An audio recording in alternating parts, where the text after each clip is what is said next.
Mais bonne année! Tous nos vœux pour l'année qui commence, elle risque, vu comment elle a démarré. Oula, on va le refaire. C'est un AVC en direct. On va refaire.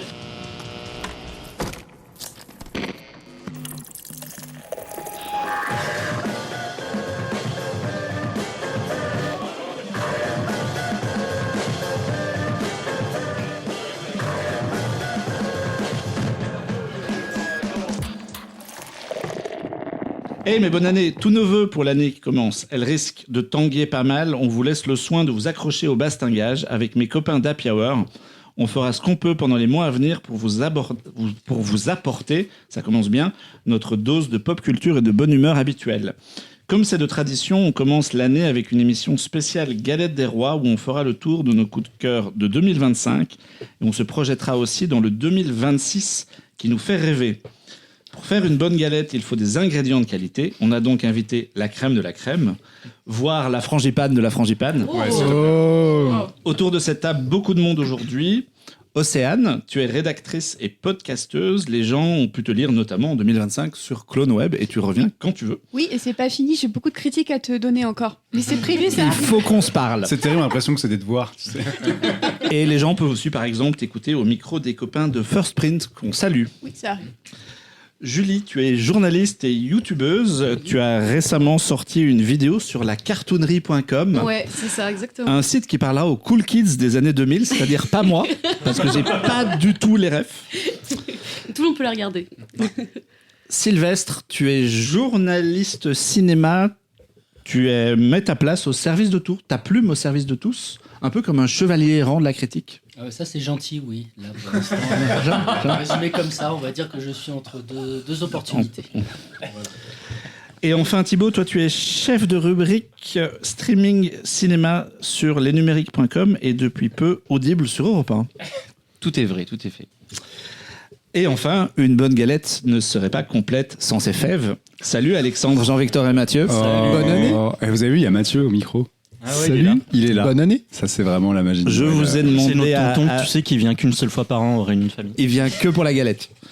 Je vous ai demandé de venir avec Parce qu'il aime les traditions. Un sujet un peu décalé par rapport à vos habitudes. On s'est dit qu'on allait un peu s'éloigner du top 5 des meilleurs films et des meilleures séries de l'année. Et puis de toute façon, des podcasts sur le sujet, il y en a tout un tas. On voulait donc sortir un tout petit peu des clous pour vous proposer quelques coups de cœur que vous auriez pu rater. Et dans la deuxième partie de l'émission, on se fera des gros kiffs en rêvant des mois à venir et de ce qu'il pourrait nous apporter de cool. Ah, Poutine. Le plat, hein, pas le président. Avec plein de fromage.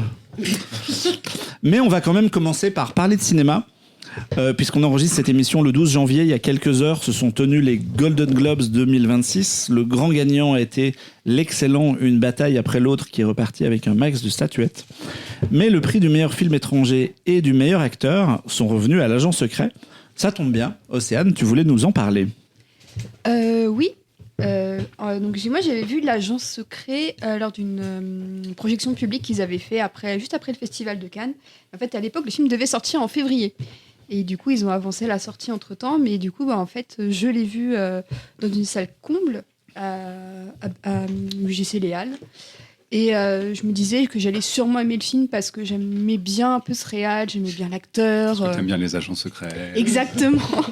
Enfin, c'est un peu déceptif si t'aimes les agents secrets de voir ce film. Donc j'y allais un peu à l'aveugle en ayant évité vraiment toutes les critiques. Et en fait, je sais que le film a un peu posé souci à certains sur son rythme, mais moi j'aurais pu encore en prendre 3 heures dans la vue. Donc pour très rapidement résumer l'histoire, donc c'est un homme dans les années 70, on est en pleine dictature au Brésil, et c'est un homme qui se rend dans la ville de Recife, si je prononce bien, pour tenter de récupérer son fils, pour ensuite qu'il fuit dans un autre pays, parce que il a osé un peu contester le gouvernement en place, ce qui n'est pas très très bien passé. Donc c'est un peu un homme en fuite, un homme sans identité, donc qui est joué par Wagner Moura, que les amateurs de séries connaissent de Narcos et qui a également joué l'an dernier dans Civil War d'Alex Garland, un film un tout petit peu prophétique, un peu trop même à mes yeux. À peine. Et que du coup, les gens qui n'ont pas vu Narcos sont forcément vus sur le net avec le fameux mème de Pablo Escobar qui se fait chier. Et qui ressemble à Et DJ qui Bourdon. attend avec sa grosse moustache dans des lieux vides. Tout à fait. Et donc là, c'est vraiment Wagner Moura, c'est peut-être un des acteurs les plus caméléons, je trouve, à l'heure actuelle, parce que T'as là, dit autre chose. non, caméléon, c'est ça le léon. En un seul mot. Il est défait. Caméléon, parce que quand tu le vois dans Narcos, quand tu le vois même dans Civil War, ou même là dans L'Agent secret, où il change plusieurs fois d'apparence tout au long du film, en fait, je trouve que le film te fait comprendre à quel point c'est un acteur tout simplement extraordinaire. Je suis vraiment très contente de ce qui arrive à cet acteur, surtout que lui, il a une colonne vertébrale que les acteurs américains n'ont pas forcément en ce moment, si ce n'est une ou deux exceptions. Donc ça reste quand même un film très politique, puisque même si ça se déroule dans les années 70, on rappelle que le Brésil est sorti de un nouvel épisode un petit peu dictatorial avec Bolsonaro. Bolsonaro qui d'ailleurs détestait Wagner Moura au point de le faire un tout petit peu blacklist, lui et le réalisateur du film Kleber Mendonça Filho. Donc c'est un film très politique, c'est un film qui aime le cinéma aussi, vraiment on parle beaucoup de lettres d'amour au cinéma, une formule un petit peu surutilisée ces dernières années, mais là c'est un film qui montre aussi le pouvoir de la culture comme outil révolutionnaire. Comme outil d'ouverture vers l'extérieur, puisque notamment dans le film, il y a l'importance des Dents de la Mer. On voit des affiches du professionnel avec Belmondo. C'est un film qui respire l'amour du cinéma, l'amour du pouvoir aussi des images. Et c'est un film qui m'a beaucoup touchée. Aussi parce qu'en ce moment, c'est un peu la merde dans pas mal de pays. Je vois pas de quoi tu parles. Voilà, vraiment pas du tout. Et donc de voir certes les Américains embrasser la dimension du film et même voir son succès, notamment public en France où il a fait plus de 200 000 entrées, ce qui est vraiment pas mal pour un film brésilien. Ça me rassure un peu sur le fait que des films comme ça peuvent continuer à être faits, ils peuvent être refaits dans une Amérique, un Brésil post-Bolsonaro, et espérons dans une Amérique post-Trump, selon ce qu'il en reste, prenons les paris, ou pas. Mais c'est vrai, c'est vraiment un film qui m'a fait beaucoup de bien, qui m'a donné envie de voir davantage de cinéma brésilien, et ça je trouve que c'est toujours quelque chose d'assez enthousiasmant quand un film vous donne envie d'en voir encore plus sur la culture d'un autre pays. Et sans forcément faire de comparaison avec Je suis toujours là, donc le film de Walter Salles, sorti l'an dernier avec Fernanda Torres. Je trouve que L'Agent secret a une veine un petit peu plus subversive, un petit peu plus énervée. Mais je trouve ça très intéressant de voir que ces deux films, en un an, ont réussi à sortir et à réimposer un peu le Brésil comme un exemple de pays qui, en sortant d'une dictature, a pu refaire du cinéma hyper intéressant politiquement, hyper populaire, parce que c'est des films qui marchent auprès du public et de la critique. Et donc tout ce que je souhaite aussi, c'est qu'on voit plus de films comme ça arriver. Et puis en plus, Wagner Moura, c'était lui dans Tropa d'élite. Oui. Ouais. Donc le monsieur fait des films engagés depuis un petit moment, 20 ans. ouais, en fait. ouais. Mais alors, pour le contexte, il avait fait un film sur un révolutionnaire brésilien, alors vraiment désolé, le nom m'échappe, qui était sorti et qui avait été présenté en 2019 à Berlin. Et Bolsonaro a tellement pas aimé qu'il a bloqué la sortie du film pendant 2 ans. Ce qui est toujours gage de qualité. Exactement. Donc là, c'est vraiment un acteur qui est vraiment, je trouve, qui est un peu ce dont on a besoin, je trouve, dans cette saison des cérémonies, quand on voit tous les discours qui sortent, où il n'a pas peur de dire qui était Bolsonaro, il n'a pas peur de rappeler le fascisme en place au Brésil. Et en fait, on a besoin d'artistes qui disent les mots et qui ne se cachent pas derrière 50 000 figures de style.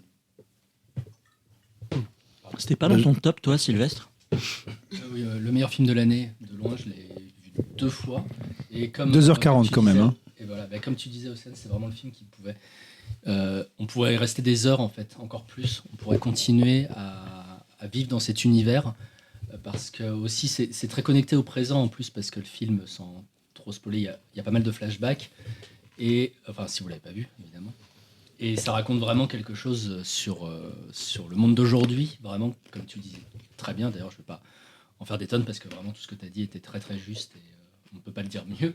Voilà. Mais vraiment, non, c'est un des films vraiment les plus puissants. Et même si vous aimez ça, rattrapez les autres films de Kleber Mendonça Filho, par exemple, Aquarius, qui est incroyable. Et en plus, dedans, il y a Udo Kier qui nous a quittés en 2025 et c'était bien triste. Comme dans Voilà. Bakuro d'ailleurs, Voilà, dans Bakuro, son précédent film. Voilà, exactement, il jouait dedans, donc voilà. Et tu ne parles pas du débat que tu as eu après le film?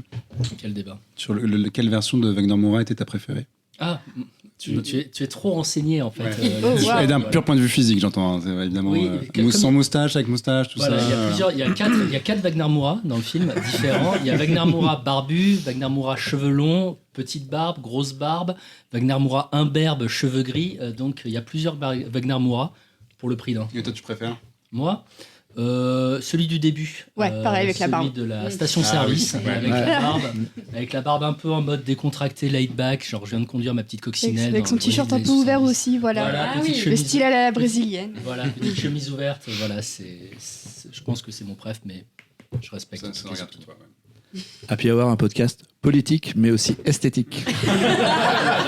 Sous le soleil du Brésil. Alors non, je tiens à dire que Wagner Moura, il est tout seul à être Wagner Moura, donc n'essayez pas de l'imiter. C'est un peu comme quand il y avait eu Drive et que des gens achetaient le blouson Scorpion de Drive en pensant je vais être aussi sexy que Ryan Gosling. Ouais, non, ça marche pas. Ou le chapeau d'Indiana Là, Jones. il y avait un mec à la Non. fac, il avait le blouson de Drive et en fait, j'étais morte de rire dès que je le voyais. Désolée. Souvent, ça marche souvent, pas. c'est vraiment des sourds Ryan Gosling en plus, les mecs. Donc, Oui, il avait vraiment aucun rapport C'est physique. terrible, hein. ouais. Il était pas très beau. Désolé, Benjamin. Salut. Si tu écoutes On ce avait dit pas les podcast, noms. On nous écoute. Et le film est toujours dans les salles. Il y a encore beaucoup de séances et c'est sorti en décembre. Il est toujours visible. Donc, si vous écoutez ce podcast, Bah, je vais En- écouter le en podcast janvier, et je vais aller février. voir le film. foncez le voir. Mais tu l'as pas vu, toi? Il faut que je trouve 2h40. Avatar 3. Ouais. Ah, ça se trouve. Mais ça On s'est peut fait. pas enchaîner Mais les du coup, deux. Il faut Ça- qu'il ça- refasse 2h40. Tout le monde te dit que c'est bien. Ça mérite de libérer 2h40. Je fais une petite croix dans mon agenda. Très bien. On va enchaîner. Happy Hour fêtera ses 10 ans d'existence en avril prochain, si je dis pas de bêtises. Mi-avril. 10 ans, c'est forcément des sujets redondants. Comme par exemple celui Star Wars.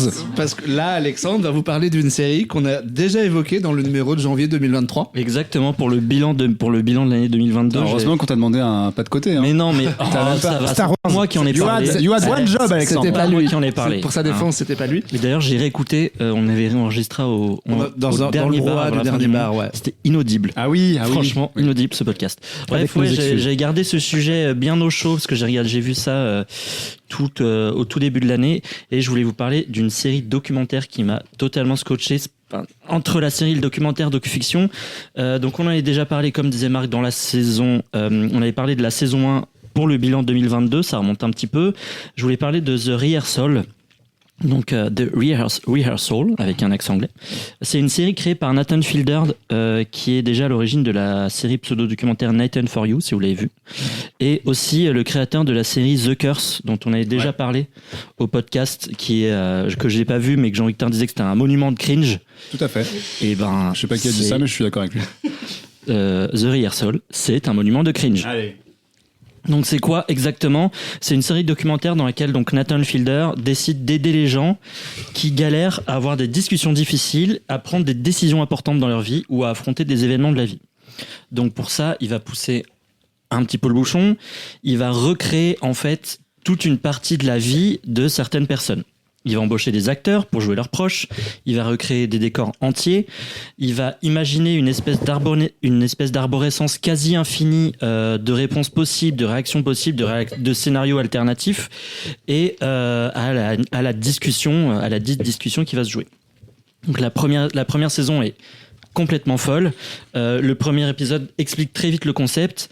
On suit un mec qui a menti, c'est vraiment un problème nul en plus, qui a menti à une de ses proches et en fait le mec n'est pas bac+5, il n'est que bac+3 et il a vraiment très très peur de lui dire que ça fait 4 ans qu'ils se connaissent et qu'en fait il est bac+5, il est bac+3 et pas bac+5. Donc on a quand même des gens un petit peu chelous puisque Nathan Fielder explique qu'il a fait aussi une annonce sur Craigslist pour expliquer qu'il cherche des gens pour aider à des conversations difficiles. Donc je pense qu'il va quand même il va quand même faire un bon casting et donc Nathan va recréer intégralement le bar où cette personne a l'habitude de traîner avec sa pote.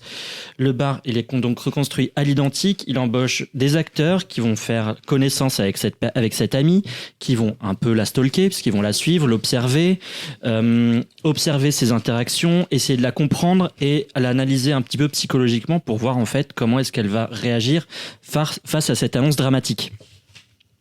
Et à partir de là, il construit pendant tout le premier épisode une immense répétition où il y a tout est envisagé. On a le serveur qui coupe la conversation, des clients qui sont un peu bourrés, une pizza qui est prête un peu plus tôt que prévu, la musique qui est trop forte ou même le mec qui n'a juste pas envie de parler au final. Tout est vraiment totalement prévu. C'est un épisode fascinant et aussi évidemment un monument de cringe comme je disais tout à l'heure. Et en fait, on se rend compte que dans la série, Nathan Fielder, il est complètement inadapté socialement puisque c'est aussi une série pour lui. Il n'arrive pas à parler aux gens, il ne sait pas comment il doit faire. Le premier épisode où la première fois il rencontre cette personne qu'il doit aider, il explique en milieu de l'épisode que ça fait 15 jours qu'il analyse cette personne, qu'il a déjà recréé lui-même un arborescence de toutes les réponses qu'il va pouvoir faire avec lui et que c'est pour ça que cette conversation se passe très bien. Donc ça, c'est juste sur un niveau de psychopathe. Alors, ne pas reproduire ça chez vous. Voilà. Donc ça, c'est juste le premier épisode. Et le reste de la première saison est complètement folle. On suit une femme très bizarre qui est catho, hyper pratiquante, intégriste, qui croit au miracle, à l'existence d'une entité supérieure et tout. Vraiment, vraiment une meuf complètement allumée. Et elle ne sait pas si elle veut avoir un enfant ou pas. Et donc du coup, elle contacte Nathan et elle décide de répéter cette expérience pour savoir si est-ce qu'elle peut avoir un enfant. Donc ils louent une maison pendant 3 mois. Ils embauchent des enfants acteurs pour simuler un enfant de 0 à 18 ans. Ne faites pas ça chez vous. En 3 mois, avec un enfant qui change d'âge tous les 3 jours. Et donc c'est pas scripté, hein. C'est vraiment la meuf complètement jetée. Et évidemment, comme les enfants ne peuvent pas travailler la nuit, ils utilisent des robots poupées qui les réveillent toutes les 2 ou 3 heures pendant la nuit. Faites ça chez vous. C'est un film d'horreur. Pas du tout. Donc ça dure 5 épisodes et je vous raconte pas tout, mais il y a aussi toute une partie très bizarre où évidemment il pousse le concept tellement loin qu'il y a un des enfants qui pense que Nathan est son vrai père. Donc c'est vraiment fucked up à souhait. Et la saison 2, complètement différente, et moi j'ai trouvé encore meilleure et surtout hyper intéressante sur ce qu'elle raconte. Lui, cette fois-ci, il va s'intéresser aux boîtes noires des avions et aux crashs aériens. Ouais. Et en fait, il développe une théorie selon laquelle beaucoup d'accidents pourraient être évités si les copilotes osaient contredire ou alerter les pilotes. Ça m'étonne pas, ouais. Non. Selon lui, dans la majorité des cas, les copilotes, ils osent pas parler à cause de la hiérarchie.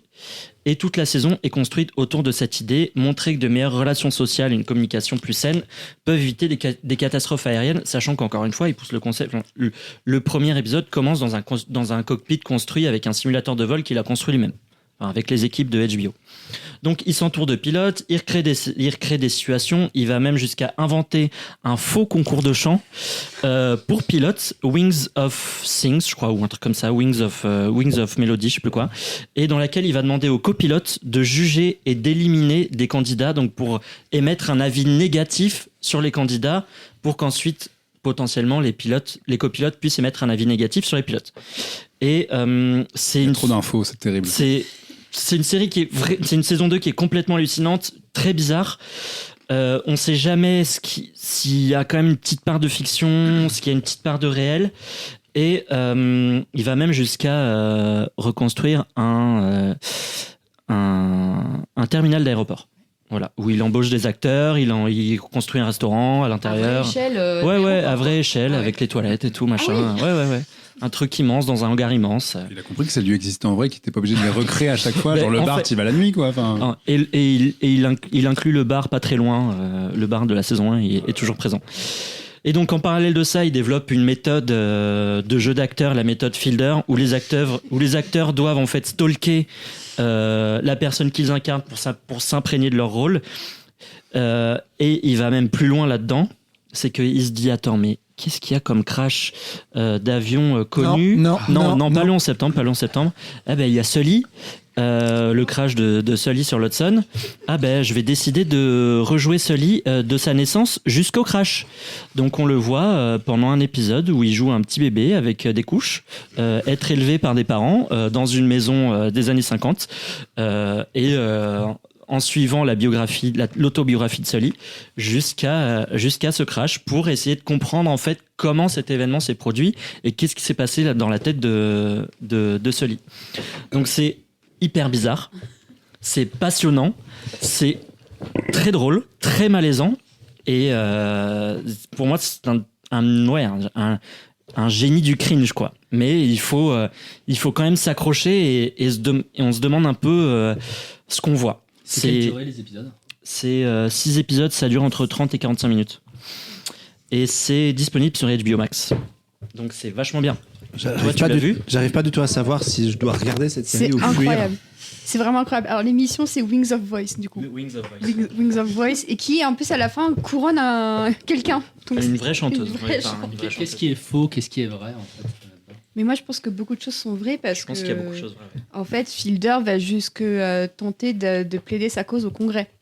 Parce qu'il a vraiment... Et en fait, alors là-dessus, c'est vrai qu'on rigole et tout ça, mais ce qu'il dit est très intéressant. Ça lui permet au passage de se questionner sur sa place sur le spectre autistique, qui est plus ou moins abordé parce qu'il évoque aussi le rapport aux fans. En fait, une grosse partie de la communauté de fans de Nathan Fielder est autiste. Et du coup, il se questionne sur pourquoi.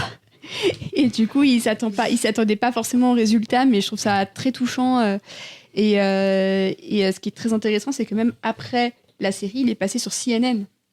Justement pour défendre le... En fait, on était un peu dans une grosse vague de crash aux États-Unis parce qu'après l'arrivée de Trump au pouvoir, il avait retiré plein de gens de ce type de comité et tout ça au nom de diversity, equality, inclusion. Il avait tout retiré en disant c'est à cause de ces gens-là que les avions se crashent. Du coup, en plus de ça, la série arrivait vraiment dans ce moment où c'était les États-Unis qui n'arrivaient plus à passer une seule journée sans qu'il y ait un seul crash d'avion quelque part. Et en fait, il passait vraiment sur CNN de manière très sérieuse pour dire avec mon expérience, avec ce que j'ai fait et tout ça, je peux vous affirmer que tout ce qui est raconté, tout ça, c'est bullshit. Et franchement, quand on l'écoute, oui, je pense que c'est devenu un expert en aviation. Sachant qu'en plus, il s'est dit, pour comprendre les pilotes, il faut que je devienne pilote. Donc, il a décidé de passer son permis de vol commercial. Et on le voit voler un avion commercial. Donc demain, si vous rentrez dans un avion et que le capitaine, c'est Nathan Fielder, qu'est-ce que vous faites ? Je suis plutôt confiant, parce Ok. que du coup, je me dis qu'il va pouvoir communiquer avec son pilote ou copilote. Ah, mais Ok. complètement. Et c'est marrant parce que moi, donc, j'ai pas vu The Rehearsal, mais ce type de série, effectivement, sur le cringe, sur ces concepts un peu avec un personnage qui part en spirale dans une idée complètement sans queue ni tête, mais qui finalement aboutit à un truc un peu dans son monde. Ça me rappelle The Chair Company, qui est sorti en octobre-novembre dernier de Tim Ouais. Robinson, Ouais. qui joue également beaucoup sur le cringe, qui joue également aussi beaucoup sur cet univers un peu absurde avec des scénettes qui n'ont ni queue ni tête et un mec qui tombe juste, on va dire, c'est un mec qui est dans une société qui doit parler devant tous ses collègues, pardon, et soudainement la chaise sur laquelle il s'assoit se casse et il part dans une espèce d'enquête pour savoir pourquoi cette chaise s'est brisée. Et du coup, c'est une série qui est basée uniquement sur cette histoire un petit peu loufoque. Et du coup, ça me fait carrément penser à ça. Et c'est également sur HBO Max. Donc, tu te dis, en fait, peut-être qu'à HBO, t'as un mec qui fait oui, je veux la même chose. Je suis dans le département du cringe. Même Venez. si Tim Robinson, ça reste de 100% de la fiction, mais c'est vrai que Fielder, et justement sur la saison 1, la mère un peu chelou, elle n'était pas très très contente du traitement de comment elle apparaissait à l'écran parce que elle est un petit peu illuminée et disons que la caméra est pas très sympa avec elle puisque elle-même elle est un peu illuminée quoi. Elle croit vraiment à des trucs complètement zinzin. Et il y a une, c'est une série qui est appelée à avoir d'autres saisons ou... En fait, on sait pas trop, parce que je pense qu'il fait pas mal de trucs à côté. Ça a été long à produire aussi. Il y a eu 3 ans, Ouais, 3 ou c'est ça. 4 ans C'était entre les deux c'était saisons. du coup Ouais. 2022 et 2025, donc il s'est passé 3 ans. Il n'a pas fermé la porte, mais il n'y a rien d'annoncé en tout cas. Juste pour dire qu'apparemment il est allé rencontrer Elizabeth Holmes en prison. Oula, Donc, faites ce que vous voulez de cette information. il y a du potentiel.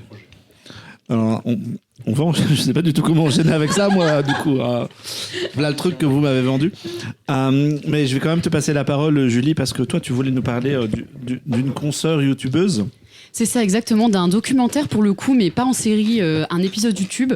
Voilà, d'habitude, je fais plutôt des recos gaming ici, et j'étais très contente de devoir faire un pas de côté parce que les 2 seuls jeux vidéo auxquels Très j'ai bien. joué en 2025, c'était GTA V et The Binding of Isaac, sortis en 2011 et 2013. Donc, Donc voilà. c'est pas trop. On était un peu hors sujet. Comme quoi, c'est toujours possible de découvrir ça en 2025. Et non, c'est en fait une vidéo de la journaliste Justine Rex. Et en fait, si vous ne la connaissez pas, c'est elle qui est derrière plusieurs vidéos de Squeezie, de Hugo Décrypte, de Simon Puech, puisqu'en fait, elle va servir d'enquêtrice pour les youtubeurs et elle va apporter un peu l'expertise journalistique à tous ces youtubeurs-là qui font des longues enquêtes vidéo. Et donc récemment, elle s'est lancée elle-même sur YouTube et elle a fait un petit reportage de 24 minutes qui, moi, m'a énormément touchée, qui s'appelle Pourquoi tout le monde pleure dans cette cabine téléphonique. Et alors, c'est à la fois hyper touchant et hyper original. En fait, elle est allée au Japon, plus précisément dans la région de Tohoku, où, je ne sais pas si vous le savez, mais il s'est passé un terrible séisme et un tsunami en 2011. Donc, il y a eu énormément de morts, 20 000 en tout. Et en fait, dans cette région-là, qui depuis s'est reconstruite, il y a une cabine téléphonique dans laquelle les habitants vont plusieurs fois, se recueillent et passent des appels où de l'autre côté du fil, il n'y a personne. Et en fait, tous ces gens-là, ils passent des appels avec leurs proches qui sont décédés pendant le tsunami et le séisme. Dans Happy Hour, il y a Happy. Mais justement, c'est que c'est assez touchant en fait. C'est ce qu'elle dit dans le reportage, c'est que le plot de base est quand même assez badant. Et en fait, ce qui est génial, c'est qu'elle va trouver donc un de ces habitants-là qui a perdu sa femme Miyako. Il s'appelle Sasaki et elle le suit en fait dans cette cabine téléphonique. Et ce qui est incroyable, c'est de voir que il passe son appel et il parle à sa femme et en fait, il lui raconte sa journée. C'est à la fois très intime, très touchant en même temps. C'est complètement le quotidien. Il lui dit bah là il fait beau, oui j'ai fait ça aujourd'hui. Et en fait, ça rend compte de façon hyper subtile et hyper émouvante de la façon dont on peut se reconstruire après une catastrophe naturelle pareille, en l'occurrence au Japon, avec donc cette cabine téléphonique que là-bas on appelle le téléphone du vent. C'est plus précisément à Utsushi. Et donc voilà, elle discute avec lui, il lui raconte donc son histoire d'amour avec sa femme, et ensuite il l'emmène donc dans cette cabine. Et donc à chaque fois c'est le même rituel, on s'y rend, c'est voilà, une sorte de petit mausolée. On passe son appel et voilà, ça permet de se recueillir un peu. C'est une sorte de tombe 2.0 entre guillemets. Et voilà, c'est vraiment le sujet. J'avais jamais entendu parler de ça. Je trouvais ça hyper original. Et si j'en parle aussi, c'est parce que sa vidéo a fait même pas 6000 vues. Et je trouve que la qualité générale de son reportage, le sujet, l'originalité, puis elle est quand même partie au Japon pour ça. Donc voilà, quoi, c'est l'occasion de voir un peu les petites provinces. Le billet, quand même. Exactement. Je ne la connais pas à titre personnel, mais voilà, allez envoyer de la force parce que c'est vraiment, ça fait du bien de voir ces petites pépites là sur YouTube. Et il y a de plus en plus de journalistes qui se lancent là-dessus. On avait Camille Reporter, ancienne de Brut. Il y a OK Charlotte, qui était voilà, qui a percé il y a pas longtemps dans les tendances avec son reportage sur Charles de Gaulle, l'aéroport Charles de Gaulle la nuit. On parlait d'aéroport tout à l'heure. Ouais, super intéressant. Donc voilà, ça fait plaisir de voir un peu toutes ces journalistes émerger et moi ce reportage m'a beaucoup plu. Donc voilà, allez voir ça. Cette cabine, c'est juste une cabine où il y a des trucs à l'intérieur. Et c'est une cabine neutre pour que chacun puisse se recueillir. Mais par exemple, Sasaki, lui, il vient avec un petit portrait photo de sa femme. Et en fait, ce qui est génial, c'est qu'elle a réussi à filmer l'appel. Et donc en fait, il entre, il a son petit portrait qui pose en face de lui. Et il passe l'appel en regardant le cadre photo. Comme ça, il a vraiment l'impression d'échanger avec elle. Et voilà. Et de l'autre côté, c'est Nathan Fiedler qui... Voilà, exactement. Il a stalké, donc Sasaki. Il a stalké sa femme. Exactement. J'étais pas loin de cette vanne, mais est-ce qu'on peut expliquer pour notre jeune public ce que c'est une cabine téléphonique ? Non. C'est un endroit où j'ai une vraie question sur le sujet parce que c'est assez fascinant. Marc, on a déjà utilisé pas mal, bien sûr. Ça me rappelle un peu un film de Gus Van Sant qui s'est bien planté. Non, mais elle explique pourquoi est-ce que c'est cette cabine téléphonique en particulier, parce qu'il pourrait y avoir une forme d'habitude qui utiliserait, je sais pas, toutes les cabines téléphoniques du pays ou etc. Mais pourquoi est-ce que celle-ci, cet endroit a marqué comme ça ? Et parce qu'en fait, donc c'est une cabine qui se situe donc dans la ville d'Otsushi, qui a été ravagée par le séisme, et cette cabine est restée intacte. Et donc en fait, elle représente un peu la mémoire et le fait que voilà, quand tout a disparu, quand rien ne reste, il y a quand même quelque chose qui se tient, et du coup c'est un peu en fait un lien qui les connecte avec toutes ces personnes-là, quoi.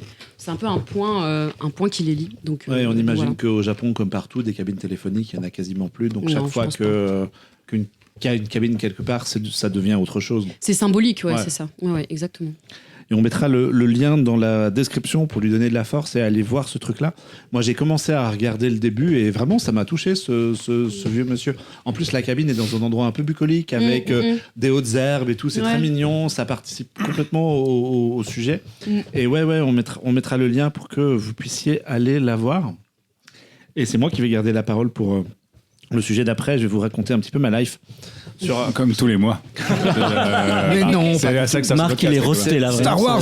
Moi, j'ai pas de cabine téléphonique. J'ai un podcast. Non, en fait, je lis pas énormément de romans et chaque année, j'essaye de trouver le temps d'en lire de plus en plus. Et très régulièrement, quand j'ai envie de bouquiner un truc, j'aime bien lire du polar, moi. J'aime bien lire de l'enquête policière, des mystères à résoudre, des films des commissariats, des choses comme ça. Colombo. Et du coup, Non, vas-y. Et du coup, en 2025, en cherchant des recommandations, je suis tombé sur un bouquin qui s'appelle Post-Mortem, qui est le premier roman d'un monsieur qui s'appelle Olivier Tournu. Et il a eu le prix Quai des Orfèvres. C'est pour ça qu'il est remonté dans les recos. Le prix Quai des Orfèvres, c'est un prix qui est donné chaque année à un bouquin par un jury de 22 personnes, dont des policiers, des magistrats, le directeur de la police judiciaire de Paris. Et à chaque fois, ça nous emmène dans des ambiances commissariat, le nouveau 36 rue du Bastion, des grosses vestes en cuir, des mecs, tu vois, du polar, quoi. C'est Olivier Marchal, quoi. Ouais, alors justement, je vais y venir. Le lauréat du prix remporte une petite somme, mais surtout, il a l'avantage d'être tiré d'office à 50 000 exemplaires, ce qui est pas mal pour un bouquin, et ce qui lui assure une espèce de grosse distribution. Il se trouve que ça fait 50 000 bouquins à pouvoir lancer sur des manifestants, et ça, c'est pas mal. Ou à lancer sur des flics ah oui, dans l'autre sens. Dans l'autre sens. 50 000 exemplaires, donc, et en plus, lui, il en a vendu 200 000, comme quoi la visibilité, ça aide, et ça lui a permis de livrer un chouette roman. Alors, de quoi ça parle vite fait? Ça commence par un meurtre assez sordide près de Montmartre, dans Paris. Ambiance. Ah bah, on est dans un bon podcast happy. Les flics retrouvent un homme qui s'est fait mutiler, et à ses pieds, il y a une œuvre de Van Gogh, un tableau qui avait disparu depuis la Seconde Guerre mondiale. Et en fait, ça commence de manière assez classique, mais moi, ce qui m'a surpris par l'écriture du personnage et ses choix, c'est que tu parlais d'Olivier Marchal, mais en fait, lui, il décide de mettre en avant des flics, des femmes flics. Donc, ce sont deux héroïnes qui mènent l'enquête, évidemment dans une ambiance très testostéronée, mais il y a quand même une volonté de montrer un peu une autre image et d'essayer de sortir un peu de cette image de gros blouson de cuir, grosse barbe et je viens au boulot à moto. Et justement, c'est ça. J'ai jamais vu un film qui a voté en moto, mais c'est ça que j'ai trouvé vachement intéressant. Le récit est vachement documenté. Donc, c'est vachement à la fois sur les manières, sur les procédures des policiers, la manière dont les enquêtes sont menées, la hiérarchie, les pressions, tout est très réaliste. Et en plus de ça, en fait, je parlais d'un tableau qui avait été retrouvé devant la victime. Il se trouve évidemment que c'est un faux. Et on va plonger dans l'univers des faussaires, des gens qui collectionnent les faux tableaux, qui trafiquent des faux tableaux, des gens qui peignent. Et il y a moi, je connaissais pas du tout ce truc-là. Et c'est hyper bien fait. Ça a l'air d'être ultra réaliste dans la manière dont c'est écrit. Et effectivement, moi, je me suis vachement plu à lire ce roman.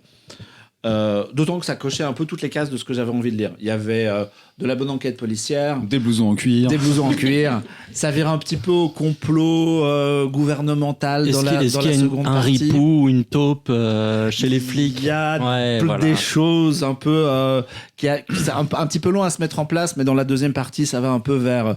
Il y a peut-être un ministre qui pourrait éventuellement être impliqué dans l'histoire, et il y a des élections et.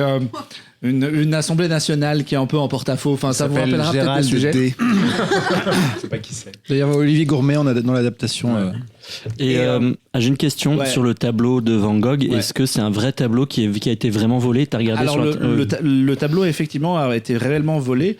Et il a réellement disparu pendant la Seconde Guerre mondiale. Ouais. Et il n'a jamais réapparu. Soit il est détruit, soit il est vraiment très très planqué dans un coffre. Faites attention dans vos caves et tout, on sait jamais. Jetez un œil. Mais voilà, et du coup, tout ça m'a un peu amené aussi vers cette sélection du prix Quai des Orfèvres.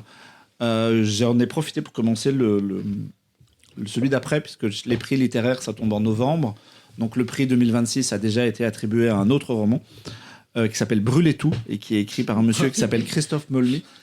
Oui, ça donne bonne année. Complètement ce que vous imaginez. Et qui est aussi dédicacé à Gérald de D. Décidément. Tant qu'il parle pas de journal d'un prisonnier de ça. Attends, il avait un bonus pour la fin. Et puis voilà, j'ai kiffé lire ça en 2025. Moi, je sais pas quoi vous dire de plus. Ça fera un bon film? Je pense que l'intrigue est un peu lège pour un truc grand écran, grand spectacle, mais ça ferait peut-être une bonne mini-série par exemple. Un mini, 3-4 épisodes sur Netflix. C'est très parisien aussi, moi j'aime bien ces trucs, tu reconnais les lieux, c'est bien décrit, quand il y a une poursuite, quand tu es parisien, tu te repères quasiment dans les quartiers, tout ça, j'ai trouvé ça super. Est-ce que tu as refait les lieux de la poursuite à vélo pour être sûr et tout? Pas encore, mais je pourrais, ouais. Et il est long le livre, il fait combien de pages? Pas noté cette information-là. Non, c'est lu. Moi, j'ai lu ça en quelques jours, donc je peux faire 300, 400 pages. Oui, c'est assez rapide à lire, ouais. Voilà, c'était ma petite recommandation 2025 de Happy Hour. Donc des galettes, des flics, des gens qui travaillent chez Europe 1. Vraiment, la couleur politique de ce podcast est en train de changer. Mais... on va enchaîner avec toute autre chose qui n'a vraiment pas du tout de rapport. Puisqu'on va parler avec toi, Sylvestre.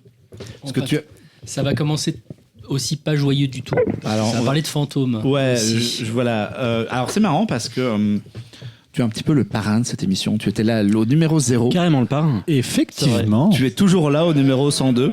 Je t'ai très tenté d'imiter un accent, mais tu n'as pas changé. Et comment tu te sens? Autant les gens qui te lisent sur Internet savent que tu es journaliste cinéma et que tu écris bien sur le 7e art, autant les gens qui t'écoutent depuis tous ces numéros savent que tu aimes les jeux de société. Oui, depuis que je suis tout petit et depuis que tu en parles. L'avouer et le dire à cœur ouvert. Depuis que tu es tout petit, vraiment Oui, depuis que je suis tout petit. Ouais, Genre, tu as des souvenirs précis de... Absolument. Mon premier jeu qui m'a marqué, ça s'appelle Intrigue à Venise. Une relecture du Cluedo à rôle caché. Tout à fait. Qui est un jeu qui est encore disponible aujourd'hui et qui est absolument incroyable. Si vous mettez la main dessus, ça se joue à 4, ni plus ni moins, et c'est vraiment c'est un très très bon jeu, et c'est très simple, c'est très comment on dit, ça peut se pratiquer même entre générations, avec des jeunes, avec des enfants et tout ça. Enfin, c'est un beau cadeau de Noël, c'est bien. On est en janvier, c'est génial. Voilà. Mais oui, donc comme on continue les pas de côté, donc oui, c'est un jeu de société qui s'appelle Antise. C'est un petit jeu, c'est le premier jeu d'une maison d'édition, ça coûte 20 €, c'est dans un coin, on fait un peu pas trop gaffe à ce jeu, mais il a eu des bonnes critiques, le principe m'avait un peu intrigué, et je l'ai testé, c'est vraiment une des meilleures expériences que j'ai eues dans le jeu de cette année, voire des 10 dernières années, ou quoi que ce soit. Carrément. Mais comment ça marche? Vous me posez la question. Bien sûr. Comment ça marche? On veut savoir.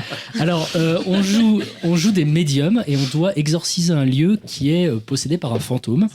Il y a un joueur. Voilà, ça peut rappeler un peu les loups-garous parce qu'il y a un joueur qui est le maître de cérémonie ou une joueuse qui doit un peu gérer la partie. Tout le monde joue et gagne et perd tous ensemble. Et à chaque tour, donc, il y a la moitié des joueurs qui seront possédés. Il faut éteindre toutes les lumières du lieu. Plus il y a de pièces là où on joue, mieux c'est. Et donc les joueurs qui sont possédés ont chacun une petite mission cachée.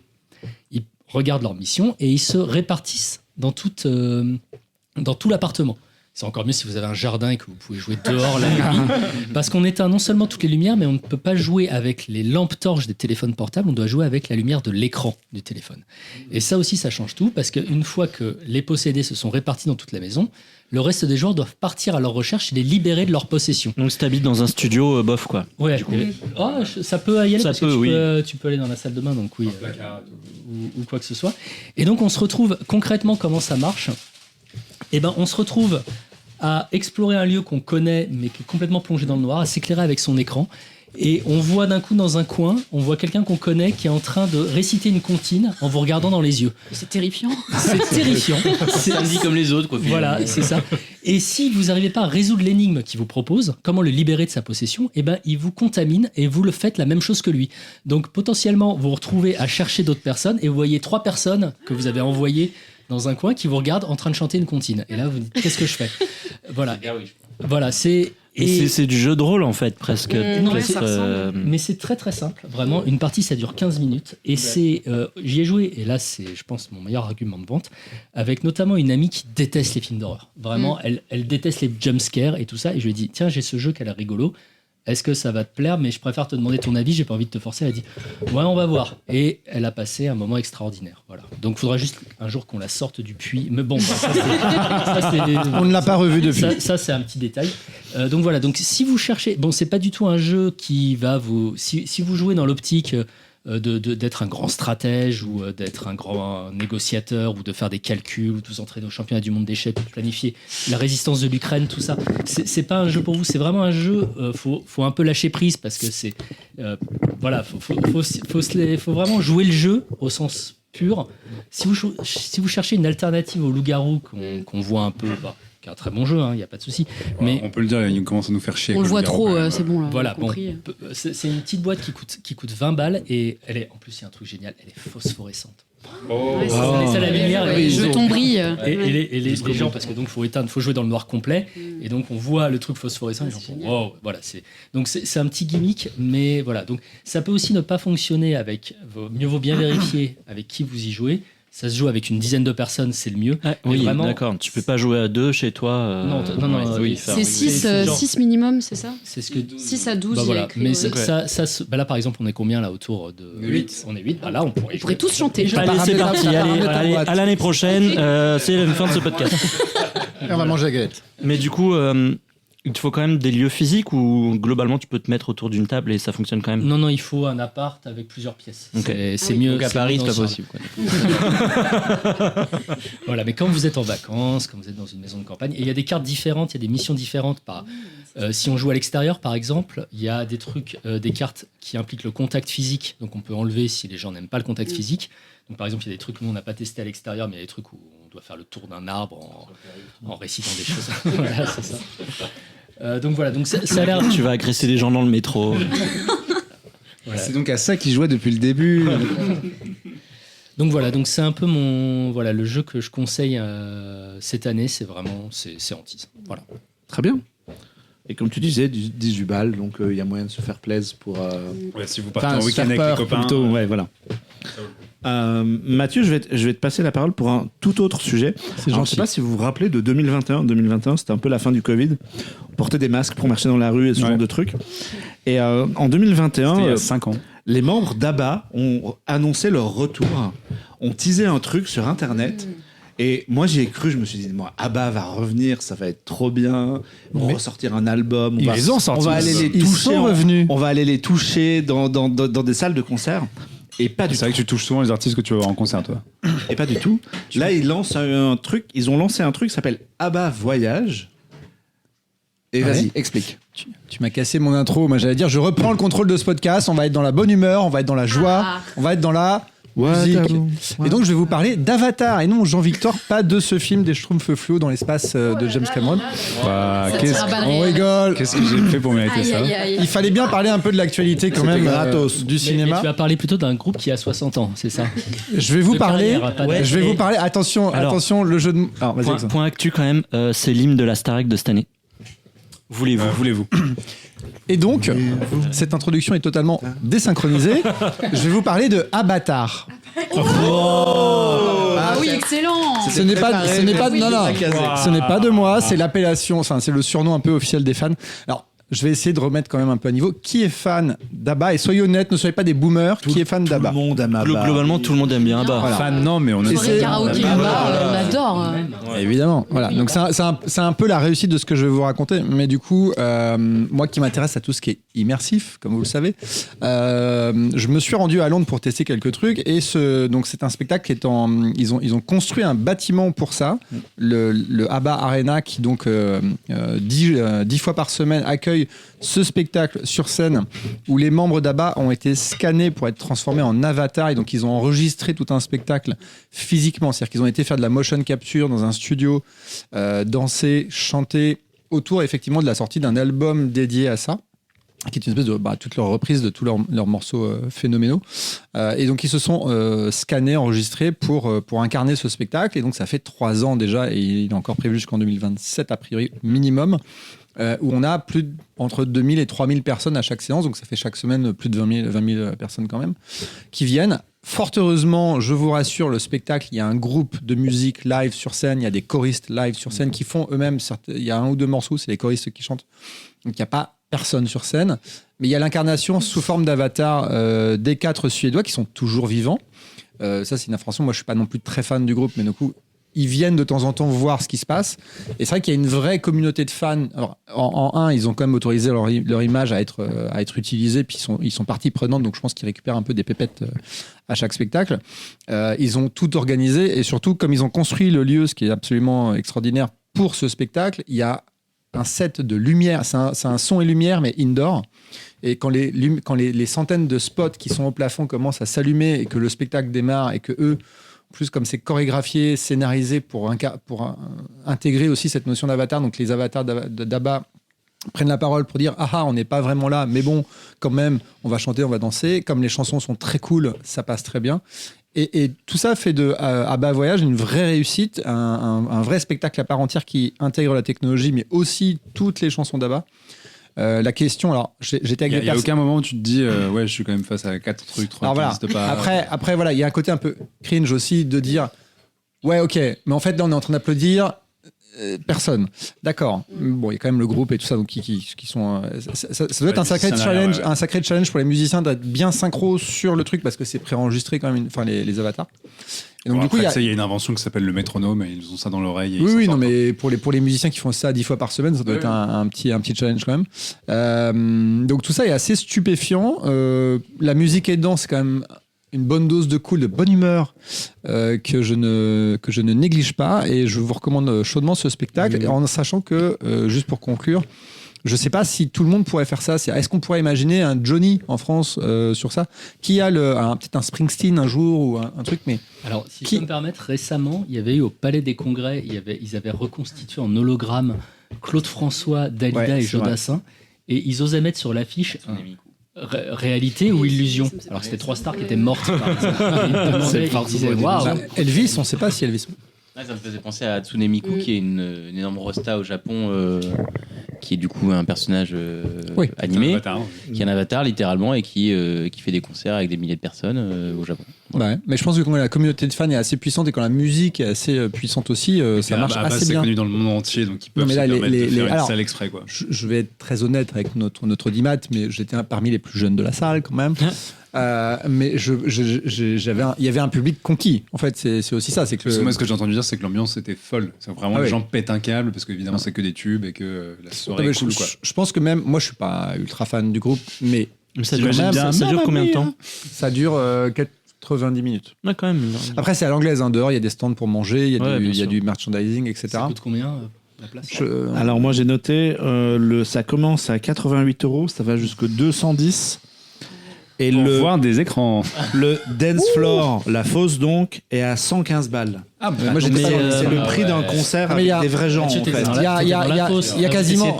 Après, le lieu est assez fou parce qu'il y a quasiment un écran 360 dans la salle. Il y a vraiment une centaine de spots. Il y a des effets pyrotechniques. Enfin, le truc est construit pour ça, ce qui est assez unique et qui ne peut pas être répliqué.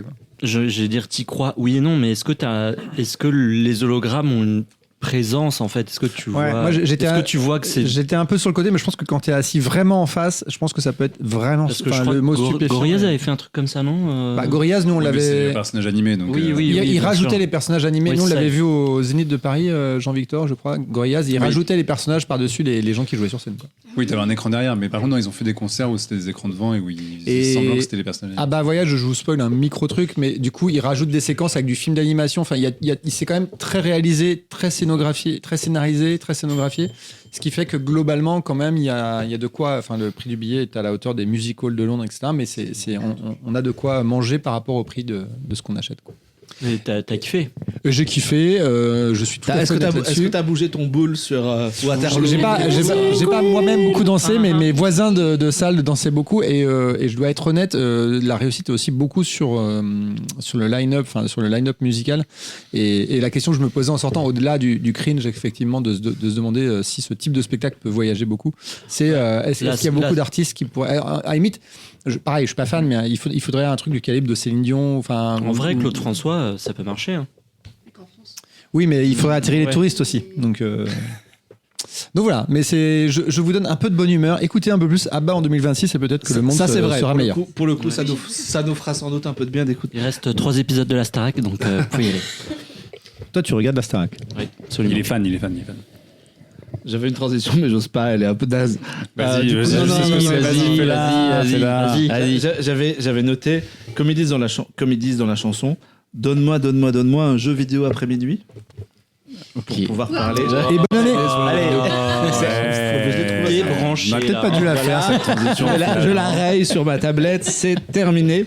Mais on va quand même parler de jeux vidéo avec toi, Thibaut. Oui. C'est vrai. Hollow Knight, ce mec. Silksong. Tout à fait, parce que vous m'avez demandé un événement culturel de mon année 2025. Et tu aimes souffrir. Et j'aime souffrir, non. Et puis c'est vrai que j'ai commencé à chercher. Je me suis dit non, Thibaut, il y a un truc qui t'a animé ta fin d'année. Bien sûr, c'est qu'à partir du mois de septembre, tu es resté scotché devant ta console de jeux vidéo puisque tu as joué à Hollow Knight Silksong, qui est donc effectivement cette suite du jeu culte de PlayStation Hollow Knight sorti en 2017 et qu'on a attendu depuis 8 ans et qui a pris son temps pour arriver sur nos écrans et qui est donc finalement sorti le 4 septembre dernier et dans lequel j'ai mis j'ai regardé récemment, j'ai dû mettre 120-130 heures dedans et et en un mois et quelques, c'est-à-dire qu'en fait Oui, t'as un peu disparu la circulation. C'est pour ça que tu répondais plus à tes messages. Il a fermé ses volets. Ouais, le mec a C'est- disparu quoi. En fait, moi, les meilleurs jeux comme ça je pense que vous êtes tous d'accord avec moi, les meilleurs jeux, c'est que ceux qui te happent dans leur monde et qui te font oublier effectivement tout ce qui se passe autour. Et c'est vrai que moi, j'ai tendance comme ça à voir quand je trouve le jeu qui me va bien à tomber dedans. Et je suis complètement tombé dans Hollow Knight Silksong qui, au bout de 3 minutes déjà, par sa DA enchanteresse, la musique de Christopher Larkin. Nolan.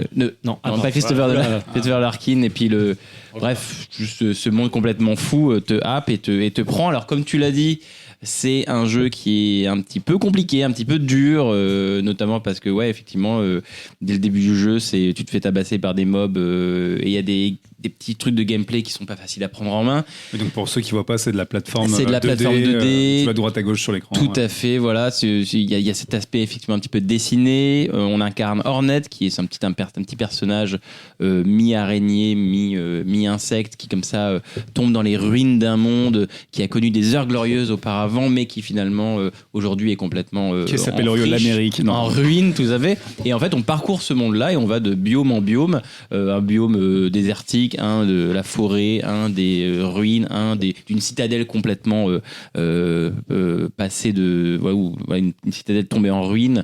Donc on traverse comme ça ces biomes et cet univers en apprenant petit à petit finalement l'histoire de ce monde-là. Et c'est un Metroidvania, vous l'avez deviné. Donc effectivement, c'est un monde où on évolue. Parfois, on est bloqué devant une porte. On se dit, on reviendra plus tard, on va acquérir une clé, on va acquérir une capacité, on reviendra devant cette porte et du coup, on peut enfin accéder à une zone. Bref, comme tous les Metroidvania de ce bas monde, comme Hollow Knight à son époque. Mais voilà, moi, Silksong, ça m'a complètement saisi et je voulais pas vous dire que ça a été facile. Il y a des fois, j'ai jeté ma manette en disant, mais pourquoi je joue à ce foutu jeu? Le boss final m'a pris littéralement 12 heures sur 3 jours. Mais trop courte. Mais en fait, moi, je ne joue pas à Elden Ring, je joue pas à ces jeux-là.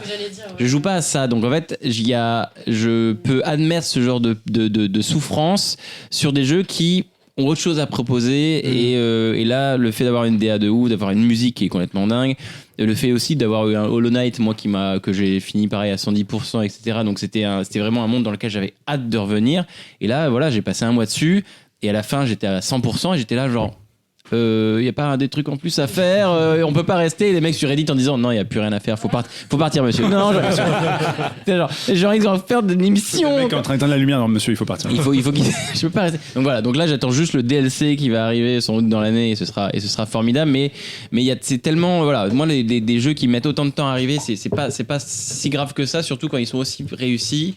Est-ce que c'est et voilà, visuellement, la musique, le gameplay, exemple, bref. c'est un peu à la Super Meat Boy. Alors c'est pas du die and retry en tant que tel. Effectivement, tu vas mourir parce que tu vas peut-être parfois apprendre des patterns et tu vas die. Et effectivement, tu vas repop et tu vas apprendre évidemment en mourant d'une certaine manière, mais un peu comme tous les jeux vidéo. Mais dans Super Meat Boy, t'as pas d'exploration. T'as pas de personnage qui te donne des quêtes. T'as que de la souffrance.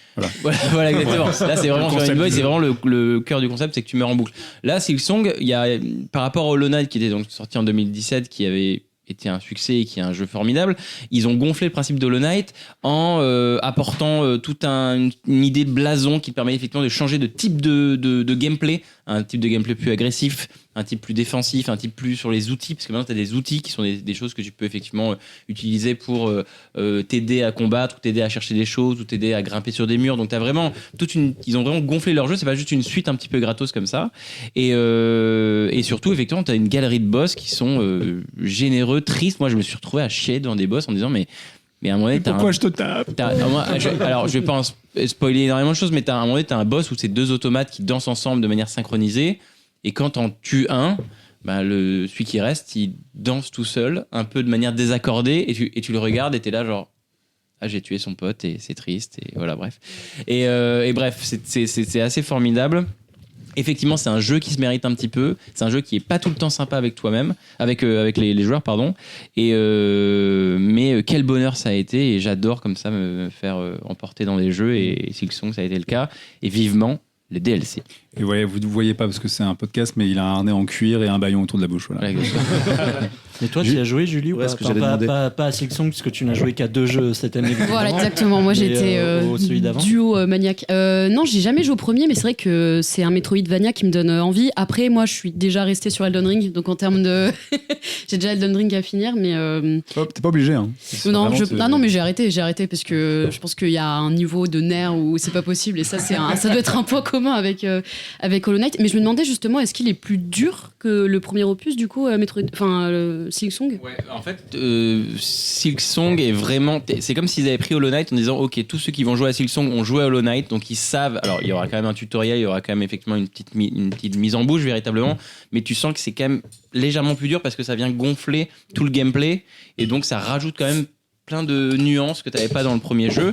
Donc c'est quand même un petit peu plus dur, sachant qu'effectivement, moi après j'ai refait Hollow Knight après pour rester dans l'univers, et tu te rends compte à quel point c'est pas plus facile, mais c'est vraiment différent. Là, on joue un personnage comme Hornet qui sait faire beaucoup plus de choses que le petit personnage de Hollow Knight, et du coup tu peux faire effectivement plein de choses en plus, donc c'est super excitant, mais du coup les ennemis sont un peu au niveau, et l'univers aussi, quoi. Mais du coup voilà, jouer à Silksong. Tu le vends assez bien, et moi j'ai pas osé parce que j'avais peur de la difficulté. Mais en fait, pas tant que ça. Enfin, ouais, en fait, par phase peut-être. En fait, il a passé 120 heures, quoi. Mais oui. Non, mais après, moi, Ouais, 12 heures sur le dernier boss. Je suis un mauvais joueur, et j'ai pas En le fait, courage de me lancer dans un truc trop dur, quoi. Mais en fait, il y a un moment très clé qui est dans le jeu, et sur lequel beaucoup ont buté, qui est effectivement qu'au bout de 3 heures de jeu, tu vas arriver sur une partie qui s'appelle la voie du chasseur, qui est un enchaînement de pièges et de mini-boss, etc., qui, au tout début du jeu, te vient te foutre une grosse claque dans la tronche. Et tu te dis, ouch. Et en fait, une fois que tu le passes, ça redevient très très cool. Mais c'est vrai que ce petit bloc-là, au bout de 3 heures, met une claque à tout le monde. Et d'ailleurs, tu vois sur Instagram, il y a plein de gens qui ont fait des sketchs ou des animations, des mèmes dessus, sur ce truc précis. Et après, ça se débloque, et après, tu as le temps de gagner en expérience et tout. Mais c'est vrai qu'une fois passé ça, il faut le passer, mais une fois passé ça, c'est que du kiff. C'est dispo sur... Partout. C'est partout. Sur toutes les... Et d'ailleurs, quand c'est sorti le 4 septembre, donc ils se sont fait attendre 8 ans, ils ont annoncé leur date de sortie genre 2 semaines avant la sortie. Ça a pété tous les stores, le Nintendo Store, le PS Store, le machin, alors que c'est un jeu qui est fait par 3 mecs en Australie. Et c'est assez formidable.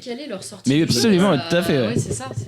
Non, mais enfin voilà, c'est ce que je veux dire. Ça a décalé la sortie de certains jeux, de certains studios qui ont paniqué quand ils ont vu l'annonce. Ils ont sorti le jeu sans prévenir, il n'était pas dans les plannings et compagnie, et ça a mis le foutoir. Et c'est un jeu indé qui coûte 20 balles, ouais. Ce qui est phénoménal pour 120 heures, c'est pour plutôt... le taf accompli et pour le travail, c'est dingue, ouais. On arrive à la mi-parcours de ce podcast. Tu vas y arriver. On va aller jusqu'au bout. On va y arriver. Je suis épuisé. C'est que le début de l'année. Je vais quand même te passer la parole, Jean-Victor, parce que tu voulais nous parler un petit peu de musique avant qu'on fasse une petite pause. Oui, alors contrairement à Alex, je vais pas parler d'un truc dont on a déjà parlé parce que j'ai failli le faire une fois. Voilà. J'ai failli le faire une fois, et à l'époque, je sais que Alex avait écouté un morceau, il m'avait dit mais qu'est-ce que c'est que cette chose, c'est horrible. C'est quoi? Et du coup, je m'étais retenu, je t'ai dit bon, je vais me faire clasher, ça sert à rien. Mais il faut persister dans la vie. Je vais vous parler d'un groupe qui s'appelle Tapeworms, et qui est un groupe français qui vient de Lille. Ils avaient fait un premier album qui s'appelait Fantastic, qui donc avait beaucoup plu à Alexandre ici présent. C'était en quelle année? C'était en 2020. Ok.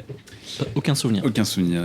Et qui ont fait un retour assez remarqué l'année dernière, même si à mon avis pas du tout assez vu le talent de ce trio. Alors il faut que je prenne des notes parce que le problème de Tapeworms c'est que c'est un ovni et donc on considère que c'est un mélange entre de la glitchy beat pop, du shoegaze electro house et de la dreamy synth pop. Pardon. Je vous laisse vous démerder avec C'est ça. le truc que t'as inventé, ça. Oui, bon, il y a 2 mots, il y a dream, il y a pop et il y a synth et je pense que ça permet de décrire un petit peu Tapeworms. C'est un groupe qui à la base fait du rock un peu énervé, un peu distordu, dissonant avec des guitares qui saturent et tout. Et en fait, au fur et à mesure, ils ont un peu shifté, ils ont découvert le monde merveilleux des synthétiseurs et de la production hyper léchée et ils se sont dit on va faire un espèce de son hyper planant, en même temps super entraînant, mais qui est une espèce de bulle avec une chanteuse qui a une voix hyper douce et qui vous fait un peu comme un ange, qui vous fait un peu décoller. Et justement, en parlant de décollage, le 2e album s'appelle Grand Voyage. Et pourquoi il s'appelle Grand Voyage ? Parce qu'il y a 2 membres du groupe qui ont fait littéralement un voyage au Japon. C'est des gens qui sont férus de culture japonaise, comme tous les gens de notre génération, visiblement. Comme Abba. Comme Abba. Et en gros, ils ont décidé de créer un espèce d'album concept. Alors, ils avaient déjà écrit des morceaux qui étaient sortis juste avant et qui font partie de l'album. Mais ils ont décidé de créer un espèce d'album qui fait littéralement voyager, c'est le concept. Et notamment le premier morceau, en fait c'est un morceau, c'est une espèce d'intro d'1 minute 20 où vous entendez des bruits d'avions, d'aéroports, etc. Avec déjà des nappes de synthé qui décollent et tout. Ça a l'air super, vraiment. Et elle qui dit oui c'est bon j'arrive, je suis arrivé machin et en fait le voyage commence. Et en fait ce qui est trop cool avec ce groupe c'est que de la synth pop j'en ai déjà entendu plein, de la dream pop, du machin, des trucs. Du shoegaze aussi, donc du rock un peu déglingué aussi. Et en fait, c'est un pote qui me l'avait conseillé une fois, Dominique, si tu nous écoutes. Et je ne connais aucun groupe qui sonne comme Tapeworms. C'est des gros geeks, c'est des gros férus de jeux vidéo, notamment d'un certain Jet Set Radio dont on va reparler très vite. Et en fait, c'est notamment le côté glitch, c'est qu'il y a des bruits d'électronique un peu partout. Et t'as l'impression d'être dans une machine un petit peu déglinguée, mais qui a trouvé comment faire un truc harmonieux et symphonique et en tout cas joli. Et en fait, c'est un espèce de mélange de bordel absolu. Et en même temps, ils ont réussi à organiser ce bordel et en faire un truc super harmonieux, sachant qu'il y a des morceaux qui sont plutôt planants, etc. Et il y a des morceaux qui sont super entraînants, notamment un morceau qui s'appelle Pitch Pop, qui est vraiment le banger absolu de l'album. Ils vont limite sur le terrain du disco. En fait, il y a qu'une grosse ligne de basse en plein milieu et tout, et c'est trop cool et c'est super efficace. Et si vous aimez le Japon, en fait, ils ont trouvé plein de petites sonorités et plein d'instruments un peu décalés, un peu originaux, et notamment c'est des diggers de synthé qui vont avoir des sons pas possibles et tout, donc c'est vraiment une espèce d'odyssée sonore un peu fofolle, et c'est fait par 3 petits zozos qui habitent à Lille et qui ont un peu du mal à démarrer, en tout cas à décoller. Quand ils ont vécu au Japon, ils se sont rendus compte que leur musique avait un bien meilleur accueil là-bas, et donc ils sont restés, ils ont fait beaucoup de concerts au Japon, et notamment les Japonais ont beaucoup plus de possibilités de les voir sur scène, alors qu'en France ils sont passés un tout petit peu à Paris, à Lille, mais globalement en 5-6 ans ils n'ont jamais beaucoup tourné, et c'est dommage parce que ça mériterait vraiment de marcher, et d'autant plus que ils ont fait un album qui est hyper shadé. Si vous aimez l'objet vinyle, ils ont fait un vinyle qui est très très beau avec des espèces de particules dedans qui partent dans tous les sens et qui coûte seulement 15 € sur leur site, et en plus avec un vrai packaging super shadé et tout. Le genre d'édition qui pour n'importe quel groupe coûterait 40 balles, eux il est dispo à 15 balles sur leur site. Et ils ont même fait des mini-disques pour dire, alors, je sais pas si les gens ici se souviennent Oui, je m'en souviens. Un petit peu. Marc, Format sûrement, il en a portable. écouté, il en a toujours. Du début des années 2000, donc pour dire à quel point c'est des gros geeks férus de jeux vidéo qui adorent la Dreamcast et voilà. Mais en fait ils ont réussi à transposer tout ça dans leur musique, et donc c'est trop cool. Mais ils sont restés au Japon du coup. Et ils sont revenus récemment, donc voilà, Ok, parce que il faut leur leur. compte Insta dit Tokyo based, c'est pour ça que je posais la Ouais, question. en plus. Alexandre en direct, investi. La chanteuse est tombée malade au Japon, et peut-être que le système de santé japonais est pas aussi ouf qu'en Ah oui. France, ça leur donne une raison d'entrer. Mais du coup, non, je crois que maintenant ils font un peu les deux, parce qu'effectivement leur carrière a un meilleur écho au Japon. Donc, en tout cas, ils ont vraiment infusé avec la culture japonaise, et ça se sent vachement dans l'album, mais tout en ayant des vraies influences occidentales, etc. Donc c'est un espèce de pot pourri très bizarre, mais super efficace et hyper positif. En plus, il y a un vrai truc d'espoir, croyez en vos rêves, voyagez, et ça marche très bien. Donc si vous voulez écouter un petit ovni musical, Tapeworms, Grand Voyage, et vous voyagerez avec eux. Ils ont l'air d'avoir un univers assez atypique, genre ils pourraient faire de la musique de film par hasard. Je pense que c'est trop pop, parce que c'est vraiment Ça collerait c'est pas quand même des musiques à ouais. texte et tout. Enfin, Ouais. on est vraiment sur la structure de musique basique, couplet, refrain, gna gna, avec quelqu'un qui chante. Alors ça n'empêche pas des groupes de faire de la musique de film aussi, mais je pense qu'en termes de sonorité ils pourraient, mais à voir, il faudrait vraiment trouver un film complètement chez père. Peut-être que tu vois, je dis ça au hasard, un Michel Gondry qui trouve un peu l'agnac, ça pourrait matcher quoi, mais pourquoi pas. Ou des animés. Ouais. Je pense que leur rêve serait de faire de la musique de jeux vidéo. Mais bon, Ouais. ça- Prochaine étape peut-être. Nous, on va faire une petite pause galette, donc tu peux mettre dans le lancer montage Beach Pop un petit peu. un petit tapeworms dans pour les auditeurs. Si vous êtes chez vous, C'est l'interlude profitez-en. musical. C'est l'interlude musical. Allez du vous chercher riffing. une bière dans le frigo. Si vous avez de la galette, n'hésitez pas à en choper une part. Nous, on va élire nos rois et on revient.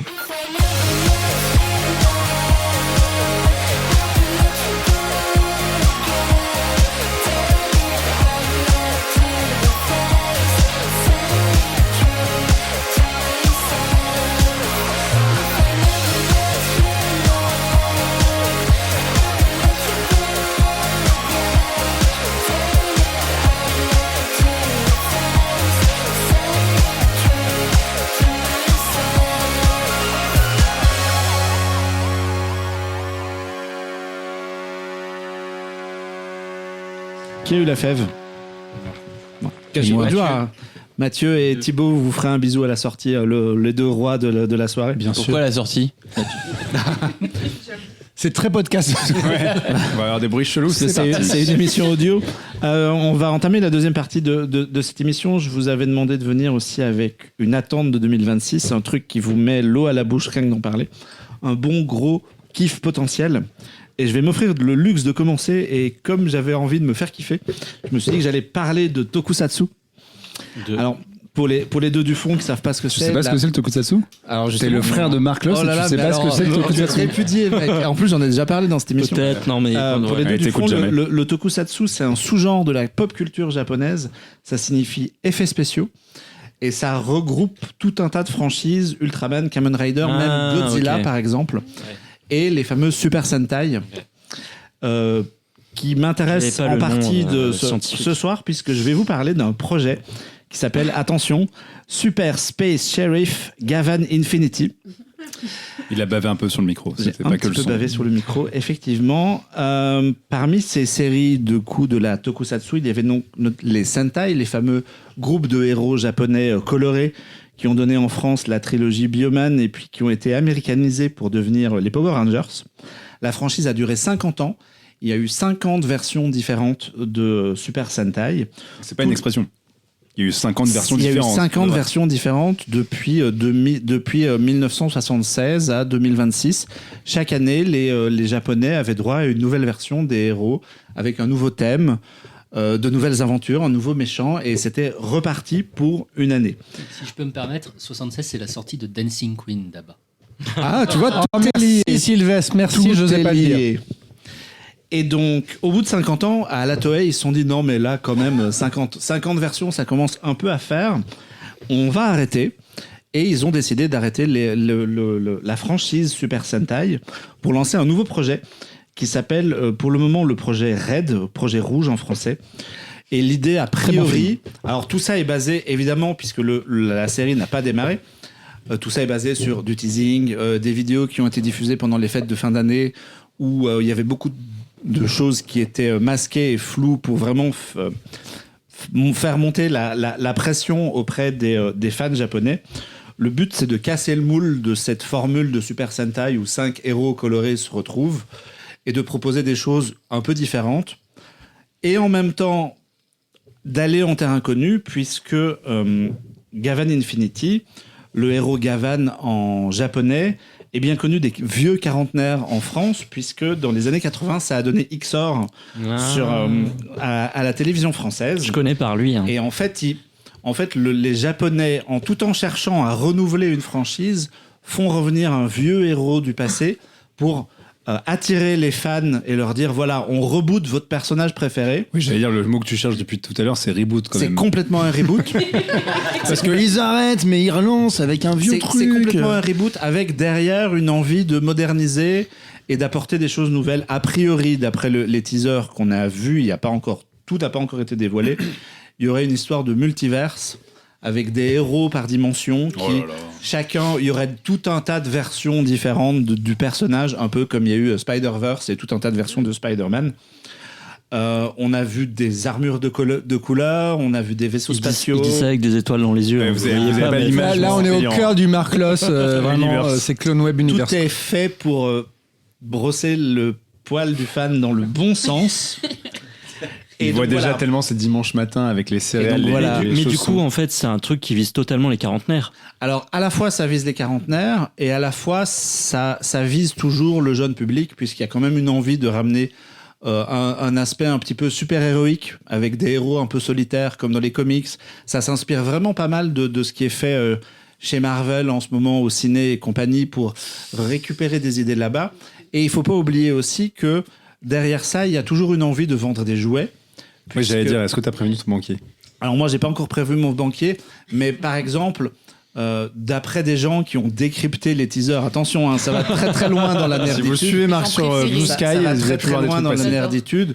Apparemment, le héros a un pistolet qui se transforme, qui pourrait devenir un espèce de vaisseau spatial. J'ai pas très bien tout compris, mais faut pas oublier que à la fois dans les années 50, il y a 50 ans plutôt, dans les années 70, c'était fait de manière tranquille et sans se poser de questions, mais maintenant tout est fait pour vendre des jouets, et notamment dans ces franchises-là, les héros utilisent des jouets dont les répliques réelles, c'est des trucs en plastique avec des grosses couleurs, et les répliques réelles se retrouvent dans les magasins de jouets. Donc tu achètes vraiment exactement le jouet de la série. Et ça a été pensé aussi. Donc il y a eu toute une espèce de réflexion, de modernisation, d'apporter de la nouveauté, de gagner de l'argent évidemment, hein, puisque le capitalisme. Et tout en allant chercher les vieux fans, en leur disant, regardez, on reboot votre personnage préféré, on vous le ramène sur le devant de la scène. Et donc voilà, pour le moment, on se contente de quelques teasers. On enregistre cette émission, on est le 12 janvier, et le prochain reveal, c'est le 18, où on aura a priori le nom des comédiens et de qui joue quoi. Évidemment, moi j'ai très envie de voir ça. La bonne nouvelle aussi, en termes de diffusion, c'est que l'accord entre la Toei au Japon et Aim Saban, qui était le producteur américain qui faisait Power Rangers, est désormais caduque. Il y a eu une tentative de relancer la franchise Power Rangers sur Netflix. Ils n'y sont pas parvenus. Et donc, nous, on espère très secrètement que la série arrive directement du Japon, probablement en Mondovision sur une plateforme ou même sur YouTube, comme c'est déjà arrivé pour certaines séries d'animation. Et que du coup, on la verra directement telle qu'elle a été pensée au Japon, sans avoir été américanisée par un producteur derrière. Et puis voilà, moi j'ai très envie de voir ça. Ça démarre au Japon le 15 février prochain. Et j'ai envie de poser une RTT. Alors je crois que c'est un dimanche. Ah bah c'est très bien. Et juste une question, mais comme il y a quand même un décalage entre les références qu'on a en Europe et en France particulièrement et le Japon, là-bas c'est un événement assez gros. Ouais, là-bas c'est un... Là-bas, c'est un événement même assez colossal parce que la franchise Sentai avait un spot à une heure précise, un jour de la semaine précis, qui était un rendez-vous télévisuel pendant des décennies. Alors ça s'est un peu dilué dans les années 2020 avec l'arrivée des plateformes, du streaming et compagnie. Mais pendant des décennies, les Japonais, tous les jours, se calaient devant un programme qui enchaînait des Super Sentai et alternativement d'autres séries, notamment Kamen Rider. Et donc au Japon, c'est un gros truc. Et les Japonais qui sont quand même très friands de franchises ultra prolongées où des héros existent depuis hyper longtemps, où les séries ne s'arrêtent jamais, même dans les trucs récents. Hein, prenez One Piece, il y a combien de tomes Il y a plus de 1000 One épisodes de Piece One Piece là-dessus. C'est arrêter une franchise et dire on casse le moule, on arrête et on a vraiment envie de faire quelque chose de différent. Ben là-bas, c'est quelque chose d'événementiel. Ouais. Nous, on prend ça un peu à la rigolade, des gros robots et des mecs en armure. Mais en vrai, là-bas, dans la culture japonaise, c'est un truc assez vénère. Et ça va être très surveillé parce qu'il faut que ça marche. S'ils se plantent, ils ont annulé un truc. Est-ce qu'ils vont faire machine arrière? Est-ce qu'ils ont la possibilité de faire machine arrière? Ils ont vendu un truc comme une espèce de projet qui tournerait autour de certains héros. Et on pense que c'est plutôt une espèce de bac à sable dans lequel tout est possible. Et effectivement, il y aurait peut-être la possibilité de refaire des équipes de héros colorés si jamais ça foirait. Mais l'idée aussi d'avoir ramené XOR sur le devant de la scène, c'est aussi pour dire, on a envie que ça marche, et cette série-là, elle marchera, c'est sûr. Donc le rendez-vous est pris pour le 15 février, et on précisera sur les réseaux sociaux s'il y a une diffusion française, mondiale, une chaîne YouTube avec des sous-titres, ou... s'il faut passer par des moyens détournés. Un mois pour apprendre son japonais quand même. Voilà, Marc va partir au Japon en février. Et C'est pas la seule vieille franchise de série qui revient en 2026. Alors, moins vieille quand même, ça sent pas. Moins vieille, mais ça faisait quoi 10 ans que ça fait 10 ans que c'était fini. Si vous ne... non. Je vais reprendre le contrôle de ce podcast pour père Fouras, c'est un bonne parmi nous. nouvelle. Incroyable. Tu vas nous parler du retour de Scrubs. J'étais enfermé dans ma tour depuis quelques mois. Non, alors effectivement, on fait un peu le best-of de ce que pourrait être 2026 en espérant beaucoup de bonnes nouvelles. Une des bonnes nouvelles, c'est quand même le retour de Scrubs. Qui est fan de Scrubs autour de la scène? Moi. On est 4 à lever la main. Merci, c'est pas très podcast. Jamais vu un seul épisode. Jamais vu non plus. Donc, Scrubs, c'est une série de Bill Lawrence. Bill Lawrence, vous le connaissez pour Scrubs, Spin City, Cougaria, Ted Lasso et Shrinking notamment. Donc c'est un monsieur qui produit depuis plus de 20 ans des sitcoms et il le fait avec beaucoup de talent et surtout je pense qu'il fait confiance à ses talents aussi puisque dans chaque projet il y a quand même beaucoup d'acteurs très, très dynamiques. Scrubs, pour ceux qui ne le connaissent pas, c'était déjà 9 saisons donc, dont les dernières étaient déjà avec un casting un peu... Voilà, Thibaut fait un signe de la main. Officiellement c'est 8, hein, la 9e n'existe pas. On est un peu comme X-Files, c'est-à-dire que les dernières saisons sont pas vraiment officiellement... Mais Scrubs c'est un shoot de vitamines. C'est aussi une des séries qui m'a fait pleurer le plus. Parce que pour ceux qui connaissent vraiment la série, notamment un épisode avec Brendan Fraser, horrible. C'est un cataclysme de pleurs en cascade, mais c'est avant tout une série assez originale puisqu'on suit un groupe d'internes à l'hôpital qui va intégrer, qui commence à intégrer l'hôpital pour travailler, qui va rencontrer les cadres seniors, etc. Le Sacré-Cœur. Et donc c'est Zach Braff et ses acolytes qui vont passer donc dans un format sitcom, mais format sitcom assez, comment dirais-je, sous stéroïde un peu puisque la série alterne les scènes de comédie, le musical, la tendresse, le drame, l'humour, etc. Et c'est un shoot de tout ça qui est assez stupéfiant. Sachant que le personnage principal est un peu la tête en l'air, on va dire. Voilà. Et la voix off de la série. Il voit des trucs, il hallucine. Voilà. Il fantasme un peu le monde. On le suit en train de commenter en live puisqu'il incarne la voix off et à l'inverse... sa vie amoureuse, sa vie professionnelle, son appartement, son meilleur pote, etc. Et la série est particulièrement attachante. Elle s'épuise un peu sur la fin puisqu'il tente d'intégrer un nouveau casting qui marche pas trop. Et la série s'est un peu terminée en 2009, je crois. Avec Dave Franco, je crois d'ailleurs. Ouais. C'est fort possible. Ouais, mais c'est ça. En fait, ils sont arrivés avec une vraie fin, qui était la saison 8, et la fin est super belle. Et derrière, ils ont fait non, mais on continue. Et donc, t'as les anciens acteurs qui sont toujours là. Et donc, t'as des nouveaux personnages, dont un joué par Dave Franco. Et la série a été annulée, enfin, cette saison a été annulée en cours de route. Je crois qu'il y a 8 épisodes ou quoi. Et c'est nul. Donc, on va dire que ça n'existe pas. Mais du coup, ils prennent en compte cette dernière saison, on sait? On sait pas trop de ce que... Alors, on sait juste que du coup, la série, c'est les acteurs d'origine reviennent dans l'hôpital en mode ils ont 15 ans de plus. Donc, c'est eux les boss. Mais aussi, le casting des seniors de l'époque revient aussi. Alors, avec notamment le médecin principal qui était une terreur absolue, mais qui était jouissif aussi parce qu'il avait ses propres fantaisies. Mais voilà, je vous recommande fortement. Moi, c'est un grand souvenir de binge watching, puisque déjà à l'époque, je m'étais fié les 4 ou 5 premières saisons d'affilée. C'est la seule série que j'ai vue 2 fois. Et d'ailleurs, je recommande la VF. La VF est incroyable et je trouve que les voix de certains personnages collent mieux à ce qu'ils sont en VF que leur voix d'origine, ce qui est terrible à dire. Mais je sais pas pourquoi, j'adore la VF de Scrubs. Faites le test quand je l'ai revu. J'ai montré à ma copine et je lui ai dit si tu veux faire un en VO, un en VF, tu choisis. Et effectivement, après l'épisode en VF, elle m'a dit putain, c'est super bien en VF, vas-y, on continue en VF. Donc faites le test chez vous. Avec notamment Alexis Thomasian dans le rôle de Zach Braff. Oui. Et Lucien Jean-Baptiste dans le rôle de Donald Faison. Ouais. Pour ne citer qu'eux et pour citer des gens connus. Et une galerie évidemment de guest stars à appel, etc. Je vous recommande de rattraper les 8 premières saisons au moins. C'est sur Disney+, du coup, je crois. J'ai pas vérifié cette information. C'est Disney+. Et on va vérifier, c'est mi-février également que revient la nouvelle saison. Et on n'a pas trop d'infos, mais je pense qu'il y a un côté vintage. En fait, c'est mes sujets vintage du jour, c'est ABBA et Scrubs. Et on a il est en 76, les gars. Dans une époque un peu troublée où on fait revenir pas mal de... le box-office et tout ça nous fait revenir toutes les franchises qu'on peut possible. Scrubs, c'est plutôt une bonne nouvelle. On a très envie de les revoir. Est-ce que t'as pas peur? Ouais, c'est ce que j'allais vous demander. Est-ce que vous avez pas peur? Moi, j'ai jamais vu la série, mais non, parce que j'ai pas connaissent. Est-ce que 15 ans plus tard, est-ce que ça peut encore marcher? Ça sent le facteur cringe un peu. Non, parce que dans le format, ouais, peut-être, mais parce que dans le format sitcom, il peut y avoir beaucoup de redites, mais en réalité, on n'attend pas un développement de l'histoire de ouf. On attend ça. On a juste envie de retrouver un peu les personnages. Peut-être que dans 2 mois, je vous dirai que c'est pas top et tout ça, mais en tout cas, on a on a bien envie. Et moi qui me fais des rewatch de vieilles séries assez ouf comme ça, je dis à minimum, profitez-en pour revoir les 8 premières saisons qui sont assez cool. Avec beaucoup de moments assez fun autour de la musique et de la danse. Ouais.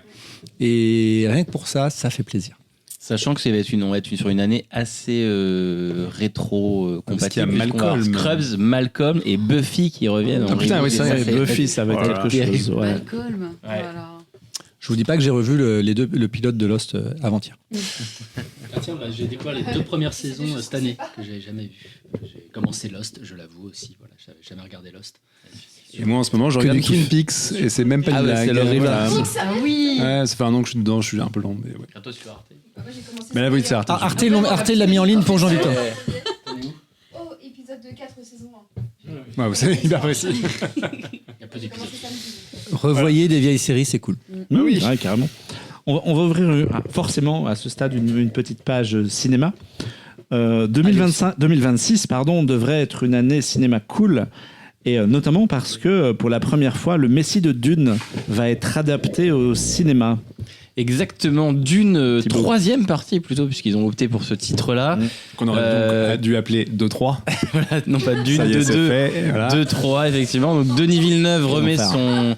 sa cape et retourne dans le désert pour Non, ça, c'est après Batman. effectivement pour retourner effectivement dans le désert d'Arrakis pour un 3e volet de Dune avant de filer voir James Bond pour un film qui sort donc le 16 décembre d'une 3e partie.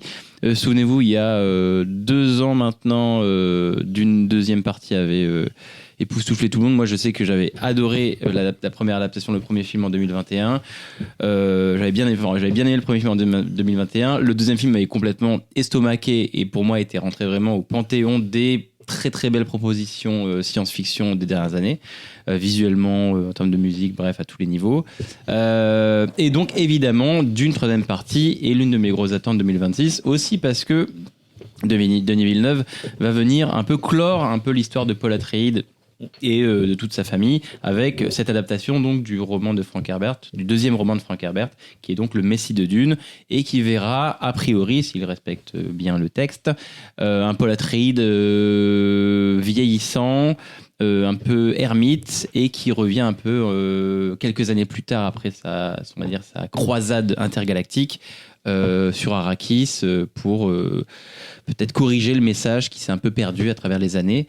Bref, c'est assez prometteur. Faut aussi se dire que d'une 3e partie, c'est sans doute peut-être le dernier film Dune qu'on aura avant un paquet de temps, puisque les autres livres de Frank Herbert qui ont suivi après, L'Empereur de Dune, Les Enfants de Dune, etc., sont peut-être un peu moins adaptables au cinéma, puisque ça part un peu dans des délires New Age, des trucs un petit peu gonzo, des choses comme ça. Alors Donc, moi, les enfants de Dune, je trouve que ça va encore parce qu'on est vraiment Les dans un taux 2, drame, etc., dans un ouais. drame bien psychologique et tout ça. Par contre, après, c'est compliqué. C'est compliqué, En plus, ouais. dans Les Enfants de Dune, on est toujours dans la même temporalité. Ouais, aussi, même toujours c'est les enfants de Oui. Paul et sans spoiler. Ah merde, trop tard. Mais T'as bon, ça pas- s'appelle Les Enfants de T'as Dune. pas de dit l'autre qui côté. était la meuf. Voilà, d'accord. donc Après, en vrai, ça va, vu la voilà. fin de Dune 2, Voilà. il a Un pu petit changer, look. il a pu changer quelques changer des petites choses. arcs Oui, narratifs, bien donc là c'est intéressant. Non, on n'a pas Je trop rêverais de voir de. l'Empereur de Dune, ça serait super à voir au Mais cinéma, ouais. justement, parce qu'il y a plus de. Mm. C'est des choses. Enfin, Il n'y a pas trop de nouvelles de la Délirant. série qui était sur HBO qui a fait un. Si, la saison 2 est en tournage Saison actuellement. 2 en tournage, et, quand même. Quelle mauvaise nouvelle. Et voilà, voilà exactement. Moi j'avais été pareil. Voilà. J'avais été un petit peu, voilà, pas totalement convaincu par cette série, mais elle arrivera pour une saison 2, voilà. Mais donc voilà, d'une 3e partie, toujours Denis Villeneuve aux manettes, et puis curieux de voir un Timothée Chalamet dans un rôle chauve et en plus plus vieux, donc pourquoi pas. ça, c'est peut-être un peu dommage. Ils auraient pu quand même prendre. Enfin, j'ai adoré Timothée Chalamet en Paul Atreides et tout ça, mais ils auraient pu en profiter pour faire un gros saut dans le temps et prendre un acteur plus Ouais. âgé et jouer là-dessus. Ouais. Après, c'est aussi Le la public n'aurait pas capacité su. pour la possibilité pour Timothée Chalamet peut-être de sortir de son côté de jeune premier un petit peu miné. Là, il en sort un petit peu avec Marty Suprême et d'autres films, mais c'est vrai qu'il doit un peu peut-être changer aussi son physique. Donc ça, c'est intéressant de voir la transformation que ça va, Ou alors ça aura attendre- amené, quoi. Je sais pas combien de temps il se passe entre les deux dans l'univers. Je sais plus, j'ai 15 ans, mais je crois que c'est plus que ça. Hein. En tout cas, je crois que Chalamet, il disait quand même un paquet d'années. Il Ouais, disait c'est ça. on a vraiment vieilli et tout ça. Parce que ses enfants, ils ont 15 ans, un truc comme ça. Donc, Ouais, mais c'est- là, c'est plutôt vers la fin du Ouais. roman. Ils auraient dû attendre vraiment 15 ans dans la vraie vie pour Exactement. le tourner, un peu comme l'a fait Richard Linklater. Où est tout avec- Richard Linklater Et puis il faut rappeler que le cycle de Dune de Frank Herbert, c'est mine de rien Star Wars avant Star Wars, et donc c'est l'un des piliers de la littérature de SF. comme fondation, mais bon, Voilà. Ouais, mais- donc, on va pas commenter. Moi, C'est Avatar avant Avatar. Et le cycle de Mars aussi. Je suis un peu curieux parce que moi, à l'inverse, j'avais adoré le premier. Vraiment, Ouais. j'avais trouvé ça génial. Et le 2, je me suis fait chier. Et j'ai l'impression Ah ouais. de voir un épisode de transition où tu vois en fait Paul Atreides péter un câble et mettre en place une dictature, quoi, en gros. Mm. Et je suis assez curieux de voir. Enfin, ça va. On peut plus rien dire. Non mais, je te rejoins dans le sens où en fait j'ai entendu tout ce que tu me dis là, je l'ai entendu et j'ai entendu aussi l'inverse, et je trouve que si le projet de Denis Villeneuve est assez intéressant, parce que dans son adaptation effectivement il va raconter l'histoire de Paul Atreides, donc ce troisième film devrait boucler l'histoire Oui, de c'est Paul ça. Atreides, Donc donc c'est pour ça que je pense je suis qu'une fois qu'on assez aura la curieux de big voir, pictures, on verra ouais. bien, et en plus je trouve que son adaptation est intéressante dans le Oui, sens puis où c'est pas le Dune 3, c'est la troisième partie. Donc c'est Dans vraiment le- un truc voilà. à prendre en 3 films. dans le sens où en fait l'histoire de Dune et l'histoire de Paul Atreides, Denis Villeneuve à la limite il s'en fout un petit peu, il est obligé de le mettre le héros au centre de son histoire parce que c'est le monomythe, mais en fait Denis Villeneuve, si vous regardez bien, il a commencé le premier film avec Zendaya et Chani qui parlent et il prend le point de vue de l'oppressé, il prend le point de vue de l'autochtone qui subit le pouvoir d'un empire qui arrive sur sa planète et qui pille ses ressources.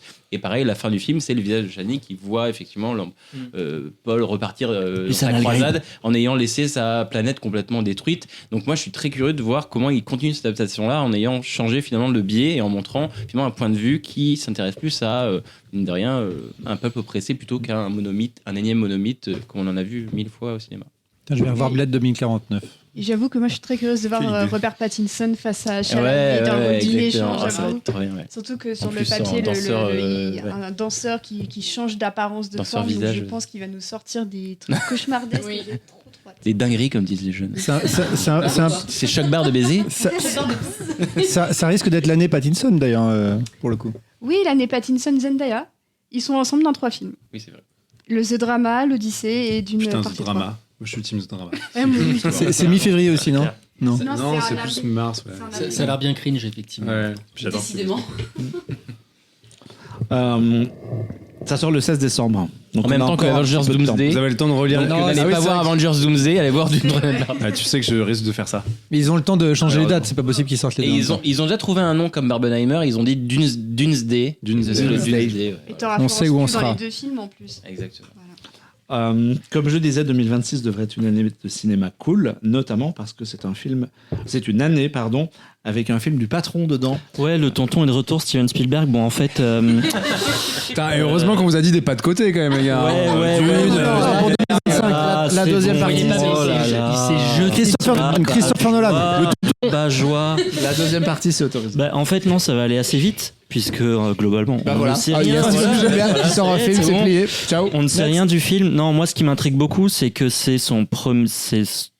lui qui a écrit l'histoire avec David Kopp, et je crois que c'est pas arrivé depuis.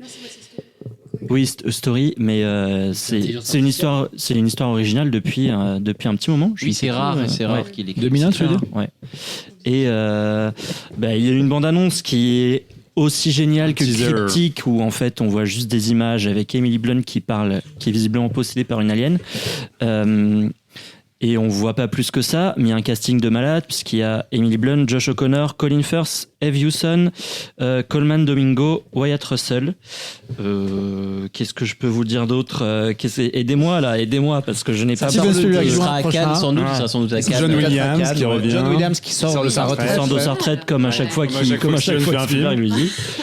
Et puis c'est Spielberg avec des extraterrestres aussi. Voilà, C'est, oui, j'ai oublié de dire que c'était une histoire d'invasion extraterrestre. Et voilà, c'est à peu près la seule chose qu'on sait quand même. La bande-annonce, Le teaser, c'est pas le bon. teaser vend un peu un truc à la invasion des Skrulls où les extraterrestres seraient Déjà d'apparence parmi humaine nous. ou posséderaient des gens, Comme dans quelque Pluribus. chose comme ça. Alors moi j'ai vu une interview où il parle effectivement il fait des théories sur plein Mais de ça, choses. c'est une vieille interview, enfin Et une vieille ça a quelques interview où années. il dit imaginez si en fait les aliens, les extraterrestres, ils C'est venaient sur la planète et en fait c'était nous C'était des êtres humains de notre Comme- passé qui venaient nous rencontrer pour nous Comme donner des c'était du conseils. passé Et ou en du fait, tout le monde s'est futur, dit, ouais. peut-être que c'est l'histoire de son film. Mais c'est un peu comme dans Pluribus, c'est une nouvelle forme Mais- de science-fiction un Ouais, peu ouais. soft où tu Ouais. réincarnes pas des monstres ou des machins. C'est Bah, genre les c'est gens autour de comme, toi sont les. sont le- Exactement. C'est l'invasion des profanateurs des sépultures. Exactement. Pas très original, finalement. On en a déjà eu 5, les gars. donc. Ouais, c'est bon, Spielberg. Spielberg, Merci, tout ça. Steven. T'attends ça 4 sort le ans 10 pour. juin et c'est déjà noté dans les calendriers. La On m'a com pas est- dit le nom la- du film. La com est percutante. Disclosure Day. Merci. Et ce qui est marrant, c'est qu'il y a un documentaire qui est sorti il y a 2 ans qui s'appelle Age of Disclosure aussi. Je ne sais pas si vous en avez entendu parler. Non. Du même Ça- sujet C'est sur les ovnis aussi. Ok. C'est un réalisateur qui a rassemblé plein de gens de l'armée américaine et qui sont tous en train de dire, qui répètent le même discours en mode on vous a tous menti, il y a vraiment des aliens, on a vraiment trouvé un truc. C'est un truc qui a l'air complètement conspirationniste et complètement pété. J'ai qu'une envie, c'est voir ça parce que j'ai depuis évidemment depuis X-Files, on aime bien un peu cette Ouais, histoire un on peu y à la croit. con, Ouais. voilà. La vérité est ailleurs, mais c'est marrant de voir donc Age of Disclosure Day. Gna gna X-Files Trump, gna gna qui devrait revenir, je crois que j'ai vu Il y a un- que. il y a un projet de un reboot projet. plutôt, ouais. Ah, de reboot. De reboot. Ouais, mais c'est pas. Ah, c'est Jordan Peele, non? C'est Ouais, annon- enfin, c'est Jordan Peele. Ah, Couleur, pardon. Et apparemment Vince Gilligan aussi. Oui, ça, j'avais vu que Vince Gilligan était appliqué. Ouais, mais Mais on bon, a lui, pas- il avait déjà, soit il ils avait sont- déjà bossé, il avait déjà bossé sur les séries quand même. Sylvestre, tu parlais de Disclosure Day. Je te propose de garder la parole puisque 2026 devait être une année de cinéma cool parce qu'il y aura des comédies musicales. Oui, vive les comédies musicales, le meilleur genre de cinéma du monde. Abba. Voilà. Abba voyage, youpi. Ouais, alors pour le coup, Mamma Mia, c'est pas la meilleure comédie musicale, hein, mais.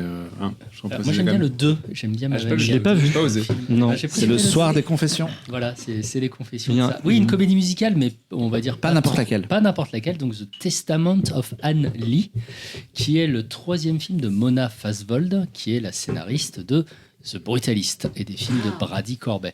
Et donc ça raconte.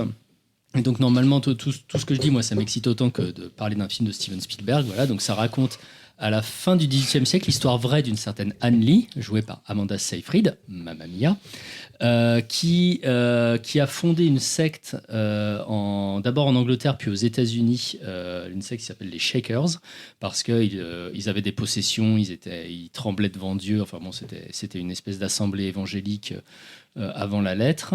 Voilà, donc. Et donc voilà, et tout ça c'est sous la forme d'une comédie musicale, et donc ça a l'air génial en fait. Dit comme ça raconte, voilà, ça promet de raconter l'Amérique, la fondation, les sectes, la religion, Jésus sous la forme d'une femme, Amanda Seyfried qui chante et qui danse, et la musique est signée de Daniel Blumberg, donc le compositeur des films de Mona Fazvold et le compositeur de The Brutalist. La BO était très très bonne. Oui, pardon. Ouais, ouais. Ah, tu as vu quoi? Ah bah c'est génial. Donc, Alors, indépendamment de la qualité, moi j'ai trouvé ça bien sans plus. Par contre, sur le côté musical. Allez, Alors, c'est mais ça c'est très. ah ouais, bah, j'ai vu le vraiment- Spielberg et franchement, hein, c'est à chier, voilà. C'est très subjectif ce que je vais dire, mais je trouve que justement, je m'attendais à plus de chansons. Donc, non mais vraiment, en fait, je suis sortie du film en me disant j'aurais pas été contre une ou deux chansons en plus, notamment avec Lewis Pullman qui est vraiment génial dedans. Il joue le frère de Amanda Seyfried dans le film, et en fait, je trouve que le film fonctionne le mieux quand ils ont des scènes tous les deux. Parce qu'en plus de ça, lui a une sorte d'un peu de secret, donc il est prêt à suivre sa sœur partout où elle va. Il a un peu un secret, et lui aussi doit renoncer à plein de choses pour elle. Et j'aurais aimé que le film exploite un peu plus ça. Donc je te laisse là-dessus. Et je suis prête à en Vous rediscuter n'avez si pas le besoin. regard de Sylvestre, là, il est un chien battu. Non, mais par contre, Allez. les acteurs sont bien, la réalisation est bien, la musique est bien, les rares chansons sont Mais très c'est pas bien. ouf. Voilà. Non, ça Mais en manque fait- de chansons. Mais justement, j'avais les mêmes attentes que toi. Bah, c'est génial en fait, parce Allez. qu'on a une attente et tout de suite on a le résultat. Revenons sur Dune à 3 du coup. 2027, Sylvestre, en 2027.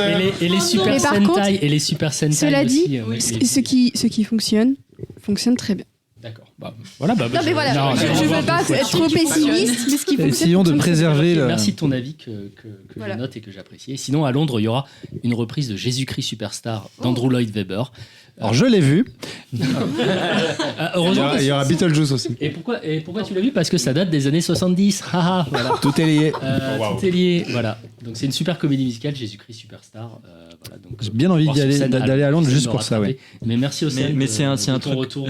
Jésus-Christ Superstar, c'est un truc second degré. On est d'accord. C'est genre Book of Mormon. Mais c'est un Non, vrai, non, c'est non, culte, hein. Pas du tout. Mais je connais pas l'histoire. Je sais pas de. Enfin, je sais pas de quoi ça C'est parle. l'histoire d'un mec. C'est un mec. C'est des faits historiques avec. Alors Jésus, Avec des cheveux longs. Marcher sur l'eau, tout ça, la croix. C'est l'évangile dans comédie musicale. le premier musical de l'histoire qui a 2000 ans. En fait, dans l'évangile, t'avais un feuillet de. Oh putain! C'est Et ils ont retrouvé les musiques de l'époque. Jésus-Christ Superstar, C'était dingue. incroyable. C'est le 11e commandement, c'est tu danseras. C'est premier degré du coup. Allez Bethléem, vous êtes là, ouais. Voilà. Vivement 2027 quand même. Hein. Allez, son dernier album était mieux quand même. Ouais, t'as raison. Il a baissé. un peu. B-side était super. Bref, Saison Quand 2. on parle plus de Sentai, de toute façon, t'es plus là. Hein. Océane, tu parlais du testament d'Anne-Lee, tu vas garder la parole puisque 2026, c'est aussi l'année de la suite de ton film préféré. Oui, et je vis dans la peur. En fait, on était en mode, oui, il y a des choses qui vous excitent pour cette année, et moi, en fait, j'ai pris un truc qui me terrorise. Parce que Sylvestre l'a vu en plus. Voilà, en fait. Oui, donc qu'est-ce qui se passe quand votre film préféré, qui était déjà d'une brûlante actualité il y a 16 ans, Et qui était de Social Network, on va peut-être le voilà, Social Network a une suite. Et ben en fait, Aaron Sorkin, donc, qui est le scénariste de Social Network, va tenter de répondre à cette question. Donc, a priori, le titre du film, c'est The Social Reckoning. Reckoning. Susceptible de changer, peut-être, on ne sait pas trop. Il y aura Tom Cruise dedans. Mais en fait, je me Ethan suis- Hunt sera là et tout. On veut pas Mais- trop comprendre. Tu sais, je me suis dit, est-ce qu'ils vont continuer à mettre le mot Reckoning alors que c'est déjà un peu associé aux Missions Impossibles? Je m'étais un peu posé la question. Donc, de quoi va parler le film? Eh ben, c'est simple, on va retrouver Mark Zuckerberg qui va être cette fois joué par Jeremy Strong pendant le procès du scandale de Cambridge Analytica. Pardon. En fait, vous avez forcément vu ces photos passées où Zuckerberg a l'air de ressembler à un lézard dénué de toute humanité. On avait dit pas le physique, mais bon. I'm sorry. Exactement. Donc c'est Jeremy Strong qui va jouer Zuckerberg. Mickey Madison va jouer une journaliste qui a enquêté sur le scandale, si je dis pas de bêtises. Et il y a également Jeremy Allen White dans le film. Donc retrouvailles dans le rôle après. du journaliste Voilà. des Facebook Files. Donc retrouvailles après le film sur Springsteen. Exactement. Donc Aaron Sorkin, j'ai un peu perdu pied avec ses positions politiques depuis quelques temps. Néanmoins, ça a toujours été un mec qui n'a pas arrêté de chier sur Facebook et sur Zuckerberg depuis des années. Aux États-Unis, il y a des journalistes qui ont pu lire le script parce que parfois les scripts circulent un petit peu en ligne avant pour trouver des financiers et tout ça. Et ils disaient qu'apparemment le film tournait beaucoup autour des gens qui se sont radicalisés via les réseaux sociaux, ce qui peut vouloir tout et rien dire. Donc c'est ça qui me fait un peu peur. Après, connaissant Sorkin, je pense qu'il va pas retenir ses coups contre Facebook et contre Zuckerberg. Donc, en fait, j'ai peur et en même temps, je suis très curieuse. Et après, j'ai envie de dire que ça change pas le fait que Social Network, je pense, pourra se regarder de manière tout à fait indépendante et tout ça. J'avais jamais été contre une suite à Social Network. Après, j'avoue, j'aurais bien aimé que Fincher revienne plutôt que d'aller tourner avec Brad Pitt encore. Mais bon, c'est la vie, c'est comme ça. Donc j'attends quand même Social Reckoning et on n'a pas beaucoup d'infos, si ce n'est 2-3 photos de tournage. Mais je suis curieuse parce que je pense que ça peut être très intéressant de sortir ça au moment des midterms aux États-Unis. Ouais, Et là, c'est Sorkin qui réalise. Hein, Oui, c'est ça, ça. c'est ça, ma ouais. question. Et c'est daté au 7 octobre 2026. Tout Après, à fait. C'était pas mal, les Ricardos par exemple. Toi, t'as Moi, vu je défends les Ricardos et les Chicago le 7 Chicago aussi. 7, Moi, je défends ces deux-là, même si je sais qu'ils ont leurs problèmes. Moi, j'aime bien. Donc Venise Et 2026. je pense que Jeremy Strong sera parfait en Mark Zuckerberg. J'ai vraiment hâte. Mais c'est Très vraiment bon un choix. projet étonnant parce qu'en fait, c'est vendu comme une suite, mais ça a tellement Ça pas de pourrait être rapport un- avec ça pourrait l'original. être à part en fait. Ouais, complètement. C'est plutôt une suite spirituelle. Ouais. C'est juste parce qu'il y a Sorkin, juste parce qu'il y a Ouais. Sorkin qui se réintéresse au sujet, mais Ouais. finalement, ça a pas. On n'est plus du tout dans la genèse. Bah, dans c'est la- quand même le dans- même mec. Hein. Oui, mais Mais c'est Il y a pas quand le même un lien. mais c'est pas le même acteur. vue va être- Bah après, j'attends de voir qui va faire la musique. J'attends des petits éléments comme ça. Jean-Victor, Jean-Victor, t'as un témoignage peut-être? Non. Une envie. Et ils sont en train de faire un album, donc a priori, ce sera pas C'est eux. la suite de Tron Arrest. Ouais. En même temps, Merci pour les travaux. ils ont le temps de faire 2-3 BO, j'ai l'impression, C'est par vrai, année, c'est plus une tournée. Pour diverger un peu, moi j'attends un peu le retour de Cliff Booth aussi côté Brad Pitt, Fincher, tout ça. Oui, ça. la suite de Once Upon a Time in Hollywood. Avec, Ouais. Et puisqu'on parle de vieilles licences ou de vieilles franchises, on va Vous avez continuer. entendu parler mais des Super Sentai, non? T'as entendu parler des transitions? On va continuer, mais on va parler de jeux vidéo Oui, ça y est, je et vous d'une reparle de franchise que j'ai gaming. poncée à l'époque de la Xbox. Ah, mais pareil, j'allais parler de la Xbox 360, c'est un de mes premiers souvenirs de RPG. Je vous rassure, ça ne parle pas de mort cette fois-ci. Voilà, je ne vais pas plus plomber l'ambiance, mais donc de cette petite Madeleine de Proust bien beurrée, toute chaude sortie du four. Fable, j'imagine que vous avez toutes et tous Comme une galette. au moins entendu parler Oui, mais j'ai jamais joué. Mais de cette franchise. Ouais, carrément. Mais franchement, ça se joue même des années plus tard. C'est vraiment ce RPG un peu loufoque où l'aventure se prend pas au sérieux. On a donc cette contrée d'Albion qu'on peut explorer. Alors, selon les opus, puisqu'il y a 3 opus qui sont sortis dans les années 2000, on incarne un personnage différent dans des ères, dans des époques pré-révolution industrielle, post-révolution industrielle. Et donc, on est un personnage qui va devoir évoluer avec une quête principale, mais là où c'est intéressant, c'est qu'il y a toujours une notion pureté-corruption, où en fait nos choix donc, vont avoir un impact sur le monde autour de nous et sur nous-mêmes. Et moi par exemple, j'avais beaucoup poncé le 2e opus, je me souviens très bien, Ouais, Fable 2. Meilleur jeu de la trilogie. Excellent. Moi, j'ai adoré surtout donner des coups de pied aux poules à droite à gauche, qui est vraiment le gimmick de cette franchise-là. Donc, alors, du coup, pourquoi je vous parle de tout ça? Parce que donc les 3 opus sortis en 2004, puis ensuite en 2000, il me semble 2008, vont avoir droit à un reboot. Alors, ça ne va pas être signé Lionhead Studios, qui était donc le studio britannique à l'origine des 3 premiers Fables, mais par Playground Games.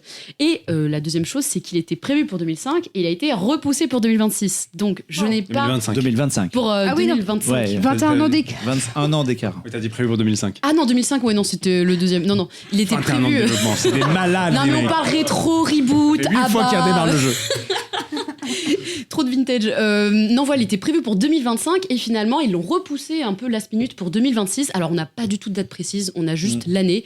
Ils nous ont sorti. On n'a même pas la certitude que ça sorte cette année. Il y a un On moment où sait c'est pas. 2027. J'ai un peu fouillé le Reddit de Fable. Il y a des gens qui disent non, mais ça se trouve, ils ont dit l'année pour l'annuler cette année-là parce que les fans de Fable le savent peut-être, mais donc il y avait eu un Fable Legends qui avait été annoncé, je crois, en 2013, qui finalement a été complètement évincé. Et donc les gens sont sur leur faim et ils ont aussi peur de cette promesse-là. Est-ce que c'est une promesse en l'air? Est-ce que ça va vraiment avoir lieu? En tout cas, on a un teaser qui a l'air super beau. Et en fait, c'est un vrai plaisir de redécouvrir Albion, les contrées de Fable avec une qualité incroyable. On a eu droit à quelques scènes de combat aussi avec des monstres qui ont l'air Et une héroïne, vraiment ce géniaux. sera une femme. Une a priori. héroïne aussi. Ouais. Alors dans le 2, on pouvait choisir si on était un homme ou une femme dans tous les cas, mais c'est vraiment une madeleine de revoir ce monde-là avec les techniques d'aujourd'hui. Donc, Mais ils le refont entièrement. C'est pas, ils foutent pas juste un filtrage HD par-dessus. Ah, Non, ça c'est un ça, reboot. En fait, c'est la différence entre un remaster et un reboot. En fait, un remaster, quand je vous parlais de Tomb Raider l'année dernière,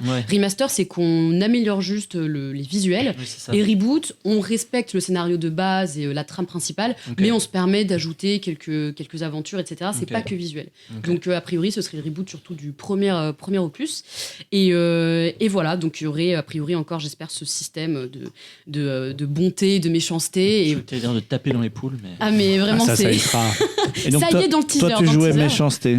Moi, j'étais full méchanceté, mais donc pour vous expliquer, en fait, c'était plus on fait des actes maléfiques, mauvais, plus le personnage s'en les dit. Et donc moi, pour vous dire, c'est pas juste qu'il y avait des cernes, etc. Mon personnage était devenu un démon avec la peau rouge.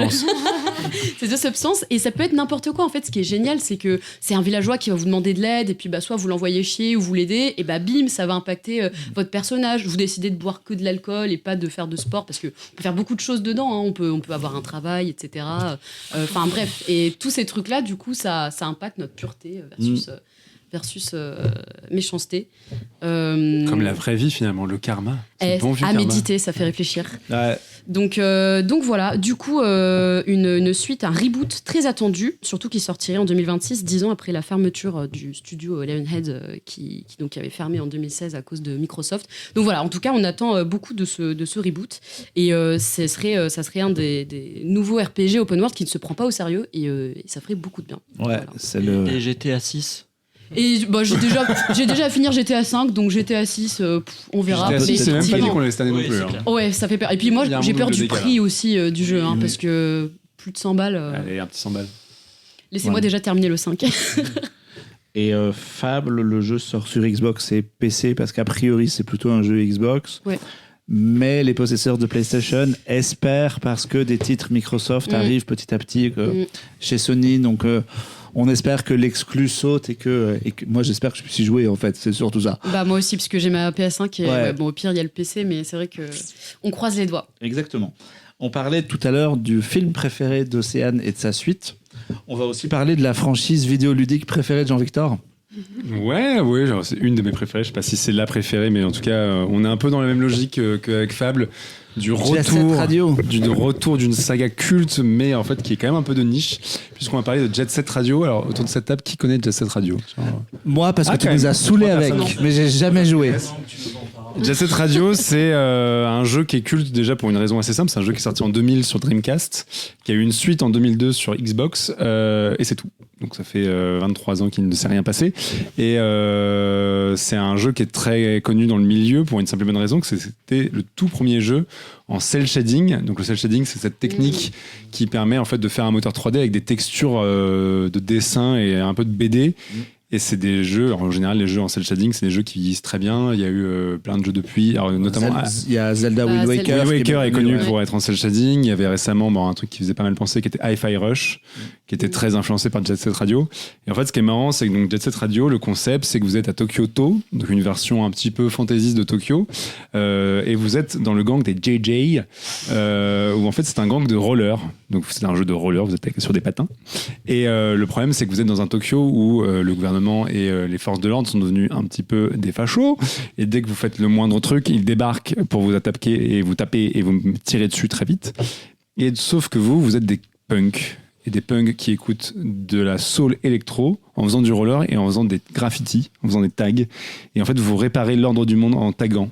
Et notamment, vous taguez les flics qui vous envoient un tank et vous taguez le tank et ça détruit le tank juste avec le pouvoir de la bombe de peinture. Et après, ils envoient des hélicos. Enfin bref, c'est complètement délirant comme jeu.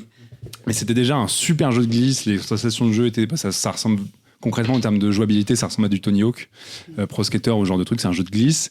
Mais vous avez ce truc où vous devez passer devant des emplacements précis et appuyer sur une gâchette pour vous mettre à taguer et tout. Et évidemment, vous faites des tags de l'espace en 2 secondes 5 parce qu'on est dans un jeu vidéo quand même.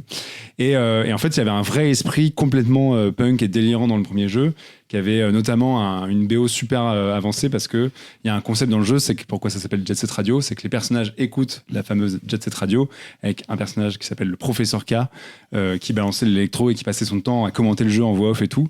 Je vais citer le compositeur qui s'appelle Hideki Naganuma parce que la musique faisait vraiment partie intégrante de l'identité de Jet Set Radio. Et pourquoi je vous en parle là, comme ça, alors que ça a 25 ans, c'est que, évidemment, un nouvel opus va enfin arriver. Il faut savoir que c'est très bizarre que Sega ait un peu enterré la saga, parce qu'à la base, c'est édité chez Sega et ceux qui ont la licence. Ils en ont fait 2, donc, Jet Set Radio et Jet Set Radio Future. Et puis plus rien, sachant que les fans réclament depuis 25 ans une suite. Il y a eu plein de copycats. Il y a eu notamment un jeu qui s'appelait Hoover qui avait été financé sur Kickstarter. Récemment, il y a eu un jeu qui s'appelle Bomb Rush Cyberpunk et qui a d'ailleurs annoncé sa suite qui s'appelle Hyperfunk, je crois. Où c'est vraiment des mecs qui, en fait, à force d'attendre, en ont eu marre et ils ont décidé de faire eux-mêmes leur Jet Set Radio. Beaucoup de gens aiment beaucoup. Moi, personnellement, j'ai l'impression vraiment de jouer à une contrefaçon chinoise. Je trouve ça horrible. Donc, j'ai lâché le jeu au bout de 30 minutes. Et en fait, il y a 2 ans, quand ils avaient fait, je sais plus si c'était l'E3 ou quoi, Sega avait balancé un teaser qui s'appelait le Power Surge, où en gros, ils balançaient des images de plein de nouveaux jeux de leur licence culte. Donc, il y avait un nouveau Street of Rage qui est sorti depuis. Il y avait un nouveau Shinobi qui est sorti depuis. Il y avait un nouveau Crazy Taxi qu'on attend toujours. Et il y avait un nouveau Jet Set Radio. Il y a littéralement 4 plans du jeu. Autant vous dire que j'ai péter un câble devant ce trailer. Ah, tu te fous de ma gueule quand je parle de Sentai, mais t'es pas mieux quand on parle de ça. Ouais, hein. mais bon, on tague des flics en roller, ok, c'est sérieux. Et non, et en fait, ce qui est cool, c'est que a priori, ils ont récupéré le compositeur de base, c'est le réalisateur des jeux d'origine qui revient, etc. Alors sachant que le studio de l'époque, Smilebyte, a été dissous, donc a priori, ils essaient de recréer un peu l'équipe. Et voilà, on va être en train de traverser Shibuya en faisant des grinds sur toutes les rambardes avec des éclairs qui sortent des rollers, parce qu'évidemment, c'est très graphique, ça fait très BD en mouvement, ça ressemble typiquement à un film comme Spider-Verse, où ce genre d'esthétique qui mélange un peu 3D, 2D, en fait Jet Set Radio c'était déjà ça il y a 25 ans. Alors plus ténu, il n'y a pas 1000 effets à l'écran, mais c'était un peu l'idée. Et ouais, c'est vraiment un jeu qui, mine de rien, même si ça reste un peu un truc de niche, ça a vraiment marqué son empreinte et ça a vraiment eu des enfants sans vraiment insister dessus. Et enfin, la vraie licence revient cette année, donc j'ai trop hâte, je pose des jours direct. Tu vois, toi aussi. Qu'est-ce qu'ils ont fait d'autre après? Tu disais que Jet Set Radio, il n'y a pas eu vraiment de jeu de suite. Enfin, il y en a eu une. Il y en a eu une et c'est tout. C'est super d'ailleurs. Qu'est-ce qu'ils ont fait d'autre, les auteurs du jeu? Est-ce qu'ils ont fait en fait, le studio a été vite dissous pour faire des Virtua Tennis et des trucs comme ça. Ils se sont retournés en vraiment studio fonctionnel de Sega pour faire de la licence qui avait déjà plusieurs décennies. Et le studio a vite pété. Donc, ils ont fait un jeu de skate, je crois, juste après, qui était un copier-coller de Jet Set Radio, qui a été beaucoup moins bien reçu. Et puis, finito. Donc voilà, et donc en plus l'année dernière c'était les 25 ans, donc on pensait tous qu'ils allaient balancer le truc pour les 25 ans. Et jusqu'au Game Awards en décembre, on s'est dit bon, ils vont l'annoncer cette année, surtout que Sega avait dit il va y avoir des infos sur Jet Set Radio. Et moi j'ai regardé les Game Awards en entier pour ça. Et tu sais, à la fin je me dis il va y avoir un One More Thing quoi. Et ah non, c'est le générique de fin, c'est terminé. Voilà, mais bon, a priori cette année ça va être la bonne. On n'a pas de date, on n'a rien, mais on y croit. On y croit. Sachant qu'ils ont annoncé le jeu il y a 3 ans, qui était déjà en développement depuis un moment, donc si on suit la logique du monde du jeu vidéo, ça devrait finir par arriver. Beaucoup de RTT à poser en 2026. Ouais, on arrive à la fin de cette émission. On terminera par un morceau de la BO de Jet Set Radio, parce qu'elle est extraordinaire. Évidemment.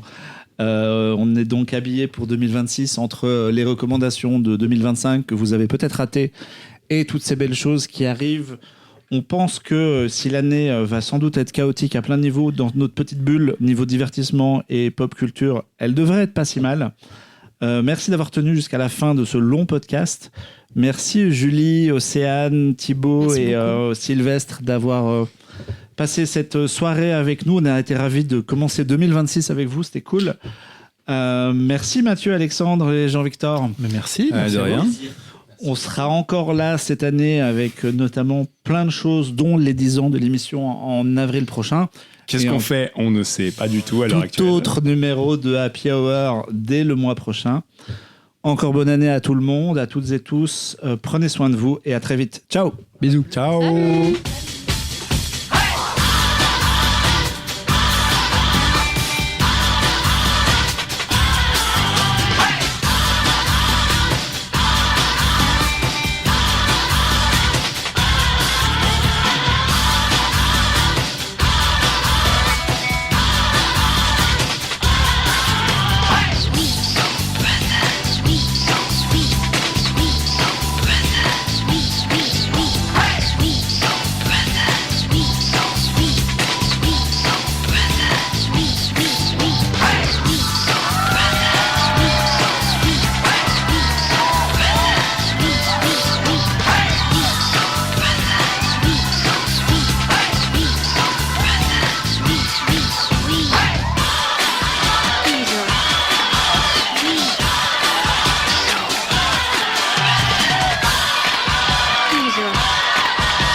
Bonus. Trax.